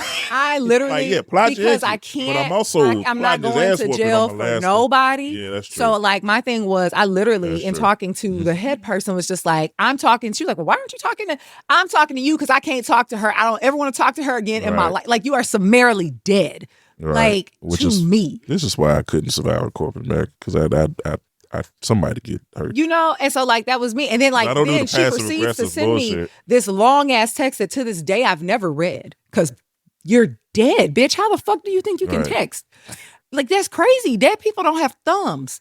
Well, they do. They just don't do anything. Dead people's thumbs don't work. Yeah, they on don't cell phones. Dead people don't got cell phone bills. Dead people don't get to text me. unless I invite them to. And I don't invite you, and you're a dead bitch to me. You're dead to me. I mean, yeah, it's that, right? Like it's one thing to be an asshole. It's another thing to pretend you're not an asshole while being an asshole. Ain't that what Lawrence was? An insecure. He's like, you just a fuckboy who thinks he's a good guy. Thinks he's a good guy. It's the same shit. You're moving funny, nigga. That's it. You're incongruous, right? And so like. There is what you say ain't what you mean. That's a big word there. Incongruous. Yeah, I know. One of my favorites. I know. I love it. I love it. Like I pronounce it a little different. I say incongruous. Yes. Yeah, but it's fine. I love it. I love what. But like, love what you did there. But like, that's the issue, and because of that, when you are incongruous, like we don't know what to trust, and vulnerability requires trust. It does. Right? And so when you're incongruous, there's no ground or there's no basis for trust. When you are congruent, if you are even congruently shitty, I can trust that you are going to be shitty. And then I can decide exactly how to engage with you. I can choose intentionally. And I think Jesus appreciated Judas because Judas wasn't hiding who he was. Right. I mean... And when I say trust, is it me, Lord? No. I don't know if he wasn't hiding it. No, he wasn't. He was trying to hide. You could have given that to the poor. Yeah, sure. I mean, he was performing, but like Jesus knew he was on that bullshit because he knew he stole money from the fucking nigga. You a thief. He stole money from the. He was embezzling. Still, your I'm just betrayed. So, keep your friends closer and your enemies closer, and all this stuff. Judas could have been trusted because he was authentically him. Yeah. He was a nigga that, in fact, nigged. You're right. Yeah. He was a nigga that nigged. When you know that niggas gon' nig. When a nigga nigs, you're not surprised. Right. Even though you understand my mission and my stuff, you still on some fuck shit? Yeah. Okay. I'm expecting this of you. Okay. All right. That's what it is. It becomes expected. And then that, like, when you can predict a certain thing, that is a safe space for your nervous system, right? Mm-hmm. So, like, you might not be safe in that, like, the thing you're about to do makes me feel unsafe. Right. But the fact that I can trust a level of predictability. Yes, the predictability helps. Yes, it helps me ground how I should handle this relationship. Right, and even Jesus was like at the Lord's Supper, he's like, look, what you gonna do? Go ahead and do it quickly. Yeah. And when Judas left, that's when he went into all the other shit that he wanted to talk about. Exactly. Because we already knew what was up. You gonna do what you gotta do. And I'm gonna have the conversation that people can with everybody else. Right. Yeah. Because most of y'all niggas is gonna go, but you actually have an assignment that you need to do. So you go do that. These are niggas just gonna scatter. Right. I'm not worried about them. Right. I gotta tell them what they finna do too, because they Right. He that dipped his hand with me in the dish, or saints or not. When everybody dipped their hand in the dish, that's why they was asking the fucking question. Yeah. Is it I? Because I put my hand in the dish. Yeah. Yeah. But I mean, like, when you're talking about like a relationship like that is, what is the word that I want to use? Chris uses the phrase like walking on eggshells, but where you are unsure of how unsafe and insecure. Of how something is going to go, because this person vacillates between being who they actually are and being who they pretend they are, and you're not always 100% sure which of those people is the real person or which person you're going to get on a specific day. That makes relationships the most unsafe ever. You're not about to be vulnerable with that. And and you make the mistake of being vulnerable with that, and then you learn. Been there. And I think that, like, so we've talked about that, like, in previous relationships. I think that's been a thing for me, because the moment I can't predict, like, what your reaction is going to be, and not that, like, I want to predict the words you're going to say, right? But the energy of your reaction. Will you be willing to hear me? Right. Are you going to enter defensiveness? Is that going to explode? Is that going to enter into some form of violence, right? Like verbal or physical or whatever? Then it is just like, I don't feel safe with you. Yeah. And I have had experiences where, like, this is the ground, right? Like, it's constantly moving. And then I say to you, I don't feel safe here. And then it becomes, oh, now you don't feel safe. Oh, why? And I'm just like, this just added to the ground moving. And now it was going side to side. Now it's going up and down and side to side. Like, right. And so, like, that reaction didn't make me feel safe. Like, even though that was your authentic reaction. But the thing is, the only reason why I thought maybe I could say it is that sometimes I can tell the truth and it not be a thing. Right. And so this makes me think about our not tangent, but like our conversation from the mindfulness moment earlier, right? Yeah. The environment that you're in matters, right? Yeah. And so for me, as a person who like has historically struggled with vulnerability in intimate relationships, because I struggled with vulnerability in my familial relationships because them adults wasn't super steady, right? In terms of their emotional response. And then you end up attracting people that are not. Although, I don't know, I had some steady people, but like steady in what way? Like, are you just tucking it? Are you, you know, and then, right? So some people are unsteady quietly and some people are unsteady loudly. Yeah. And so like I wasn't providing myself environments to actually safely practice vulnerability in intimate partnerships, like in romantic partnerships. So what do we do? Like, how do we cultivate around ourselves an environment and incorporate people who are safe to be vulnerable with? How do you do that? Like you're sitting in the middle of, as we put it, like ground moving relationships. So I'm obviously, you know, I'm the number one people. You need to cut some people off. Maybe you need to change the type of relationship you are in with some of those people. But how do you cultivate? Yeah, how do you cultivate? It really starts with you. Yeah, but how do you cultivate? You cultivate that safety. You number one, you have to have a good relationship with the truth.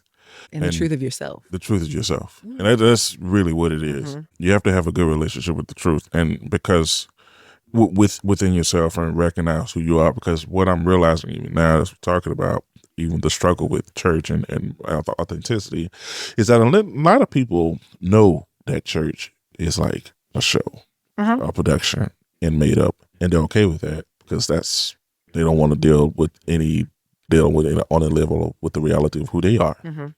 And so it's okay. They're at home with being in the charade and the production and the showiness of it all, of church as we understand it. And they're fine with that because even though they know all the problems and stuff like that, I don't want to deal with any shit I got going on. So it's okay for me to sit here and get these emotional jolt, look at the chaos going on. Emotional what? Jolt. Emotional jolt. Oh, Bucking and shouting. It's okay to get my good dance out, dance my wig off, or dance out of my suit. My good cry. And good cry, go to Luby's afterwards, go home and do it, rinse and repeat because I don't want to deal with myself or my shit on any deeper level than whatever I got going on up here. Yeah. I think it's also like what is familiar, right? And so like familiar spirits or not? Not familiar. Well, sorry, my bad. But like what is familiar? If you are, especially if you're brought up in church or even if you weren't and you come into it and it's like, this is the expectation. This is how this is going to look and feel. Right. This is what I'm used to. And I'm like, it just is, right? Like it becomes the air. And I think that is also even true. after you deconstruct it, you still be like, I kind of like this. I'm gonna be all right. I'm gonna tuck this back. You still be like, I kind of like this. It makes me recoil. Not me. Oh, sorry. No, go ahead. You talking about me?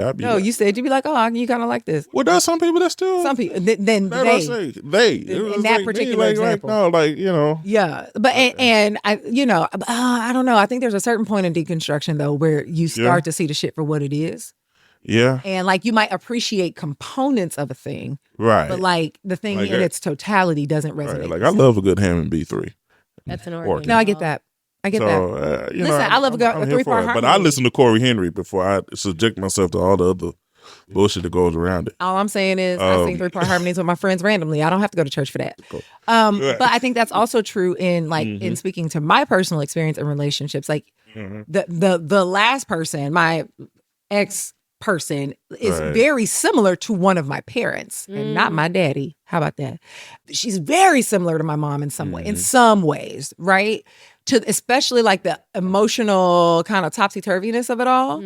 And so it was just like, this feels normal, which is crazy because I don't think any of my other previous relationships felt like that. Yeah. Right? But because that felt like, this is familiar territory. Like the eggshells are familiar. Yeah.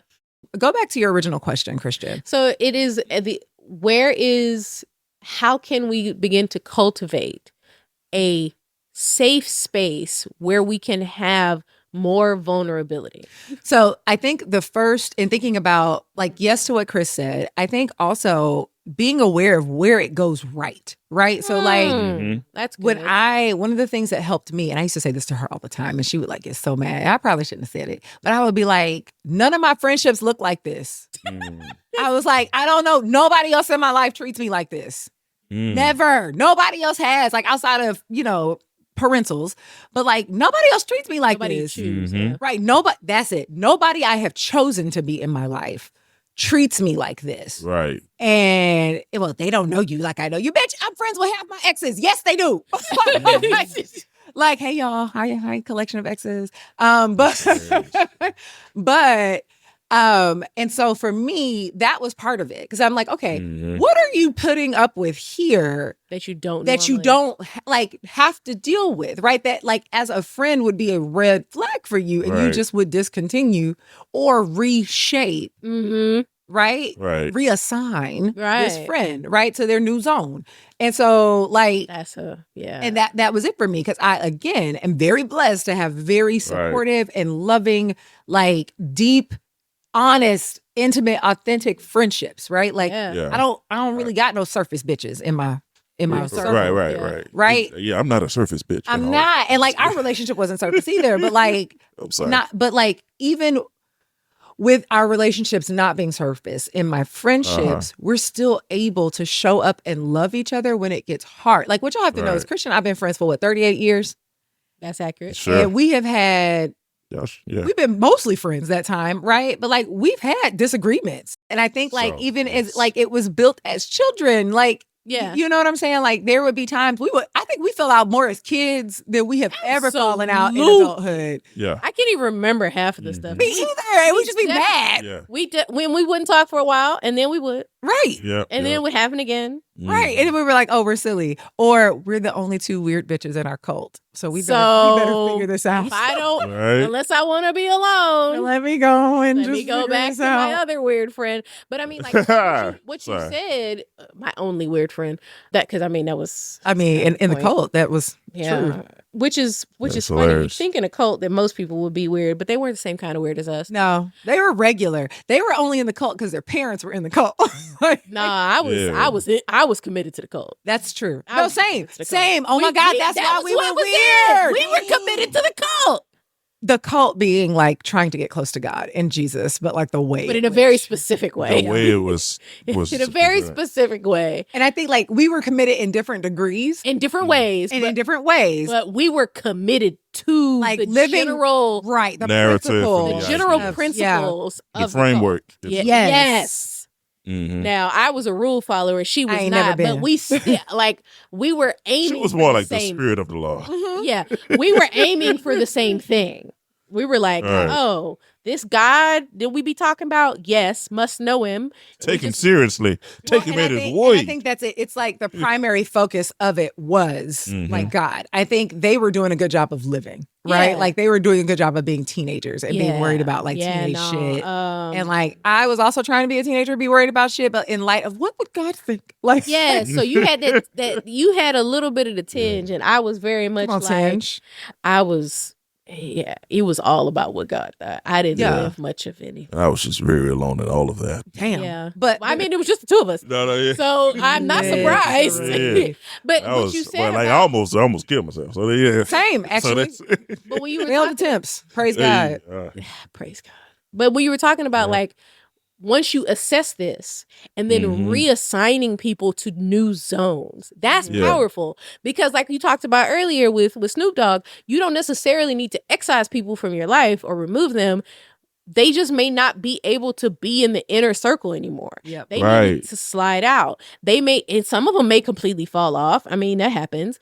But like they may need to slide out. They may need to move around. You may need like, we have different types of conversations. Like there are friends I have. Right. We're cool. We can talk about a whole lot. We don't touch politics with a 10-foot pole. Yeah. We just don't. Right. Like I can talk to these people about all of my political beliefs, whether they like not to say we all agree about each and everything. These that people, has to do she with meant politics. Me and Chris. Yes. People in the room. Yes. Sorry. We may disagree on methodology, but not like or haven't given it enough thought. But we can have civil conversations and we're gonna be on the same page. Like in establishing the humanity of others and their right to exist and the desire to support them in their existence. Yes. Like we can agree on a lot of the general tenets of that. And there are a few friends I have that they don't agree with some of those tenets. And it's like, you know what?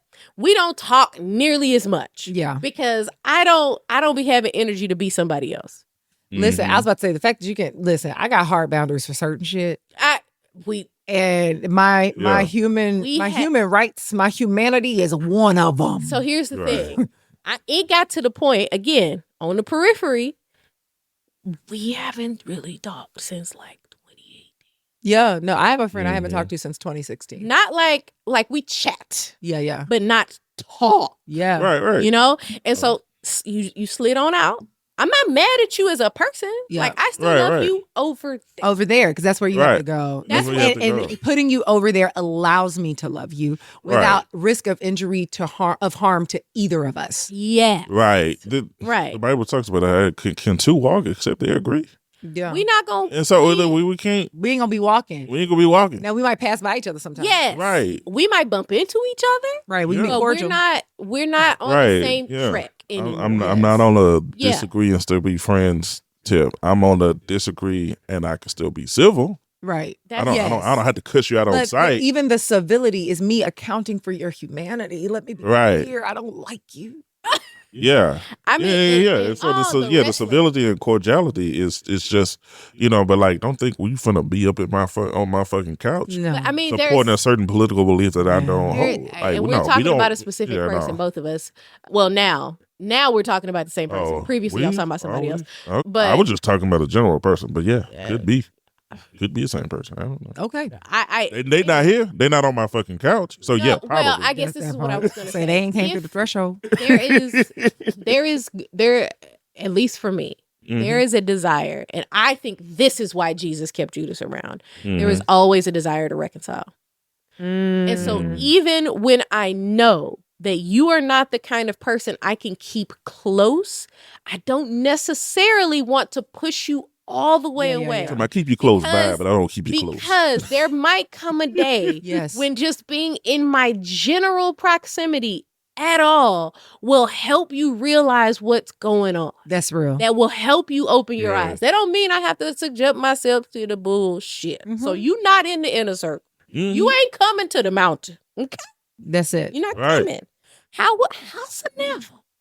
If there is an opportunity, because I want to reconcile you. I can see. Yeah. I've been half the time I done been there. Number one, wherever you at. Yeah. Number two, I desperately I feel like you need something and you can't get it next to me. You can't get it next to me. Right. But I also don't want to make you feel like I am never here for you. No, that's right. You know, so like holding those things in tension, hard, awkward, weird, but worth it. Yeah. One of my opinion. Exactly. One of my best friends, I have two of them, but one of my best friends that he since passed away, we were friends, and he was there for my first sermon in high school. And that was back when I was just like really trying to reconcile all the shit that I had going on, the godness of it all, and then the doctrine and all of that. And, there were times where I was like, I've heard that evangelical shit, your friends ain't what they, if your friends ain't lining up with the word of God, or, they're not doing it, you ain't trying to, you need to cut them off or whatever. You need to have that conversation. And I was like, sorry, I hate it so much. Yeah. But heard. But and so I'm having that in my head, but can't bring it to myself to say, hey, Joseph, we can't really be friends because I'm a Christian, you're not, or you're not practicing the same way. I couldn't bring myself to have that discussion because our relationship was genuine. We had fun. Like, I laughed at his jokes. Like, so like in so many ways, actual friend. Right, I'm an actual friend. So like, I'm trying to take God seriously, but I'm also laughing at your dumbass joke. Yeah. Like, and so it would be, for me, it would implicate me and I would be hypocritical to even try to put him in a situation where I'm on the spiritual. Like, no, you're not. We fucking joke about the same thing. What is this about? I think you're funny. I think you're funny. You know, so like, you know, we were friends. We were there for each other, and he was always there for me. He showed up, and on the one, I ain't gonna lie, one of the second worst days of my life was my first sermon because like I was so high on anxiety. Mm-hmm. It took everything for me to get up there. Like, it was so much bullshit. From like October 2023 to January 2024, I was fighting some real shit. 2000? And 2003, 2004. I was like, this year? Yeah, when he said it, I was like, that's not I was right. fighting some real shit. And that nigga was just there. Yeah. And like he, you know, like I had some shit going on in my head. And you could call my name like 7-8 times and I wouldn't even answer because I was so deep in thought. Mm-hmm. And it's like, what you think? Like you here, but you're not here. Yeah.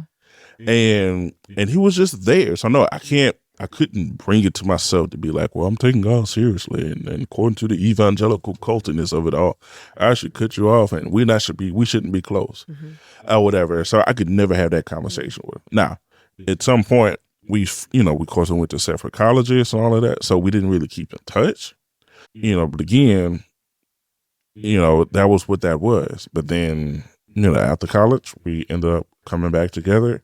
Again, on that same level of just giving back 2 peas in the pod, having fun, with joking and stuff like that. But again, back in my head, you shouldn't be friends with him because he's not saved like that. And you should, he's bringing you down. Like, and he wasn't. It wasn't. Actions, to the point that he was like, hey, man, I want to go to your church because I like what your pastor be saying. He's real.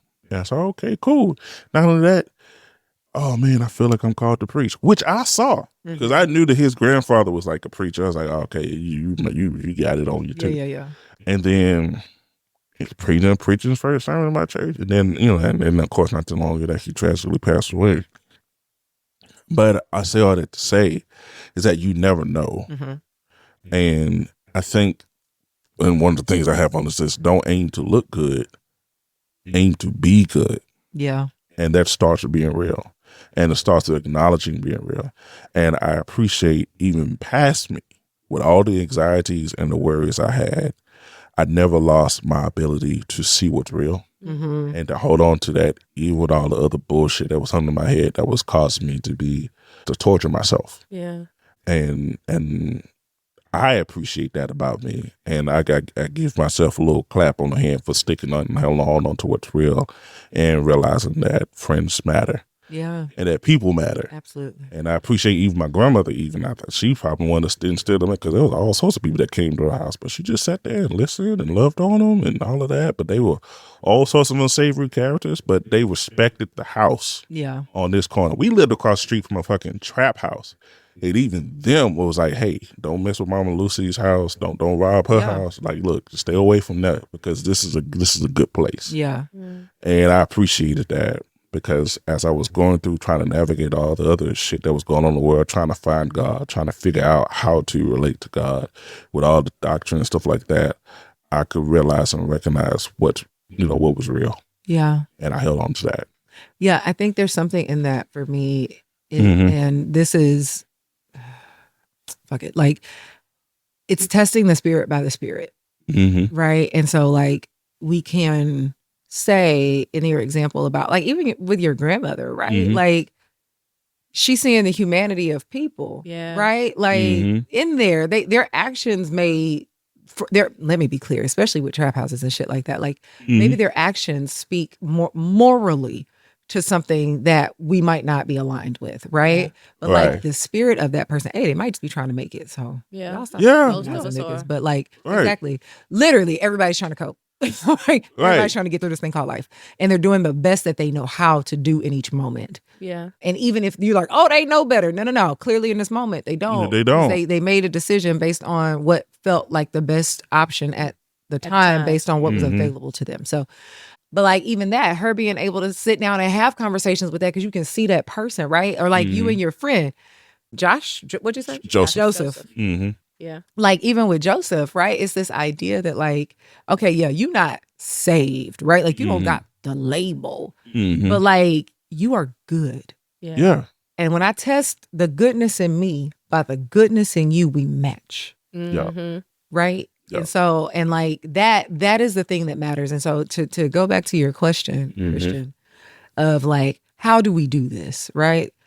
Test the spirit by the spirit, right? And if you, does it match, right? Like if I can, and that even testing the spirit by spirit requires a level of vulnerability because that's the test, right? And so like, because the test could be either like there's a mismatch, and is it because I am not the person, like I am not putting out the type of energy that I want matched. Yes. Right? Yes. It's like, oh, does it match? Oh, crap, it matched. I match you? Shit. Right. Like, that might be the realization. It's Right. like, oh, man, what have I? And that's the realization. Yeah. I match you. Yeah. Right. Because you put out something. Yeah. And if it wasn't authentic to you, why are you not putting out the thing that's authentic to you? Y'all match. And I think that's the realization, reality, especially like in relationships. So when I it is to me one of the reddest of flags when you ask somebody like, oh, what happened in your last relationship? And it's always somebody else's fault. Right. But you were there. You were there. You were privy to that. Right. You and y'all, participated. somehow y'all match. There was something about your energy that kept you there. Right. So Just like brought them where around and kept them there. where is your ownership? Yeah. In like your part of the thing, right? And so like I think that is the thing. So it's can I give a quick example? I know we at the end. So I told y'all I'm outside. I'm not outside. I'm literally inside. I be dating though.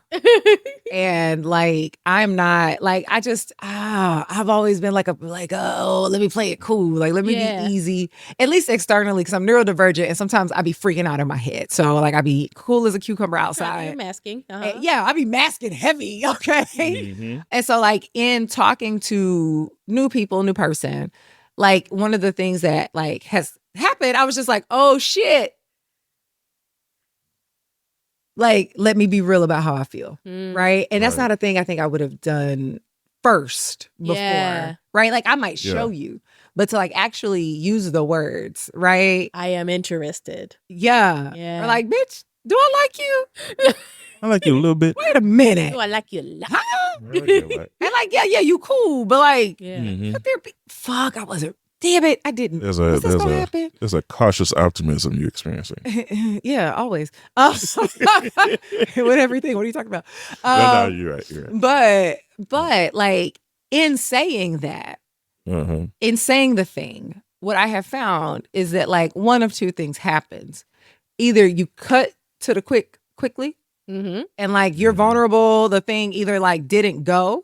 Right. And now you know, and you can move forward however you need to move forward, or you are vulnerable and it opens a door for that other person to be vulnerable and y'all match. Yeah. There you go. Right. Yeah. And it's Never just know like, unless you go for it. Right. And not to say that it means you're going to match in perpetuity, but like now we know something matches. Something matches, and like there is somewhere else to go from here. Versus like, oh, everybody's just gonna, I don't know, be here in the you're just gonna orbit around each other. Right. And like, and it's just like, but like it's actually really beautiful.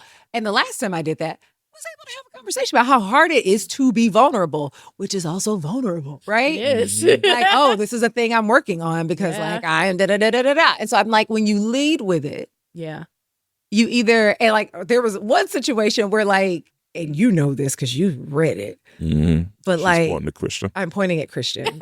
I'm normally, when I say you, it's normally me. Right. But like to be semi-vulnerable and get a completely non-vulnerable response. That shit sucks. It does. But it's telling, and it is information. Right. And like then using that information. It is information. You then make a decision about how to move forward. Because then you're like, oh, well, that first of all, that's not really aligned to how like I expect people to like in my close circles to interact with me, right? And then you do it, and somebody does it back, and you're like, oh, this is great, right? What if that moment when Jesus was receiving the moment when that lady broke the alabaster box and wept on Jesus' on his feet, cleaned up with her hair. That's Mary. What about her? Was it that one? No, it was the broke the alabaster box and she anointed him before his crucifixion. Yes. Okay. So that was sorry, it was the gnat. Yep. Anointed before the but in order for crucifixion, and when Judas has said, that could have been given to the poor. What if that was Judas' way of telling on himself that he wasn't safe? I think absolutely because he had an appearance of looking good, but couldn't recognize the goodness of the moment right then. Mm-hmm. He wasn't testing the spirit by the spirit. He was worried about the performance. That informed Jesus of how to it's information. Position Judas. But the interesting thing, right, is that nobody else noticed. Yeah, no, none of the rest of them noticed because they're all like, "Am I gonna betray you, bitch? You don't know yourself." Well, here's the thing: it's not that they didn't. It may not be that they didn't notice, but that's a hard check. Mm-hmm. If you tell me, Christian, let's say we sitting in the room and it's us and maybe a couple other people you really like. Yeah. And you say, one of y'all is going to betray me. And say, how are we going to know? The same that put this to him in the dish. But we all did it. And now that's not any more information, Christian. Like it's that. But John was like, Master, who is it? And everybody else was like, Lord, is that? And like John's like, I know it ain't right. But that's what I'm saying. Like that's the John is me, that's bitch. kind of interesting. Go ahead and Judas, tell us. In a way, showed his hand, right? But like, not everybody was paying. Well, and I'm wondering if they was peeping, but they was so absorbed with self that they didn't. They didn't register. It's really like your friend. Girl, okay, y'all, can I tell a quick story about this gnat? This gnat don't live in this room. I have plants. And so like sometimes you will get a gnat. And literally we were closing off the room and that motherfucker took the last little crack to come on and fly in. He said, "Oh, y'all finna record." And here he come. And so he want to harass us every episode. I don't have a house that is infested with gnats. It's a single promise. gnat. It's this one gnat and he just he want to be in the room where it happens. So bad. Oh my God. But no one else was in somebody the room. Reincarnated. I was like, whose spirit is this? And can you stay out my lashes? God. That could just be a fly on the Whitney. Okay. Don't. Everything in that sentence was wrong. It's wrong. Yeah, but like, they couldn't have a moment of that Sondheim of like, there's something going on with Judas. Yeah. Like, listen, that is a really weird thing to say when she's doing this. Why would he say that? And like, because everybody else thought it was like, or maybe they didn't piece it together. They just looked up and was like, nigga. Yeah. Right. But or to Chris's point, they may have thought it as well, and he just said it out loud. Like, this could have been with the poor. And everybody's like, yeah. It's like all of y'all are idiots. Look at him telling on himself. He did. Right. Because like, what is it? Out of the overflow of the heart, the mouth speaks. Right. Right. And so like people are going to show them who you are. With like with performative morality. They are going to show you who they are. Eventually. Right. People are going to show their hand. And I think the other piece of that is like, it's never too late to rezone a nigga. Look. Yep. Like it's never and I don't care how much time you have. I'm sorry, y'all. Personal situation. I just got hit. I have a friend that I have had for over 30 years who is going through a really fucking tough time. Yeah. And because of that tough time, their vision of what is real and what is not has been distorted. Yeah. It is. And that person recently told me they didn't want to be friends anymore. Oh. And I accept that. Yeah. I accept that because that's your truth right now. And like you say, it's not a thing where I've closed the door. We still follow each other on socials and all of that. I love this person with my whole heart. Yeah. But like, I can't keep throwing myself in the line of fire of your mess. Yeah. Right? Mm-hmm. And it is one of those moments where, like, true story, this person, like, while they got my whole heart, has like had to sit in different zones throughout our friendship because of how they are. Yeah. Right. And like, I love them deeply. I know they still love me. Like, this is not on the table for questioning. But because of what's going on with you, you had to move to zone like 6F. Right. It's arbitrary. I made it up. Outer zone. Yeah, like you've had to move outer because like you are not in a place to be safe for you, let alone me. Yeah. And it is painful, right? Like, again, we talking what, 32 years of friendship? Yeah. Bitch, I'm only 39. Longest time. You know, and somebody who has a moniker that is a family, right? Like I call this person my brother. This person has called my mother mommy. Like, you know, right. And it's never too late, right? Yeah. And it's one of those things where, yes, you're moving to an outer, you're not moving off the board. Right. Because of what you said earlier, Christian. Like there is a hope and a prayer for reconciliation. Always. There is an opportunity. Like I'm leaving the opportunity. Right. And truly, real nigga shit, I'm expecting it. Yeah. But like, I don't know when. I don't know if it's deathbed shit. I hope not. Yeah. Right. But like, I value you enough as a person to say right now, we can't walk side by side. Yeah. Yep. Right. But like one day, maybe we can. One day. You know, maybe one day we can again. Yeah. And it's just one of those things where it took me years because honestly, this person needed to move there a while ago. And it has taken me years. And like, by the time he said it, like I really had reached a point of acceptance of like, this can't continue. Like Spirit team had been like, see, you see how you're off task? Like, do you see how this is actually activating some of your shit, right? Right. And you're trying to work through that and you can't continue to work through that. This need to be all things to all people. This need to like solve everybody's things. You can't keep working through that because this person needs you to be that person and you are not her right now. Right? And so like we gotta wait until we orbit to where you can be those things for yourself and like I can show up as who I am. Right. Yeah. And that not be insufficient for you because you need so much from me. Yeah. Yeah.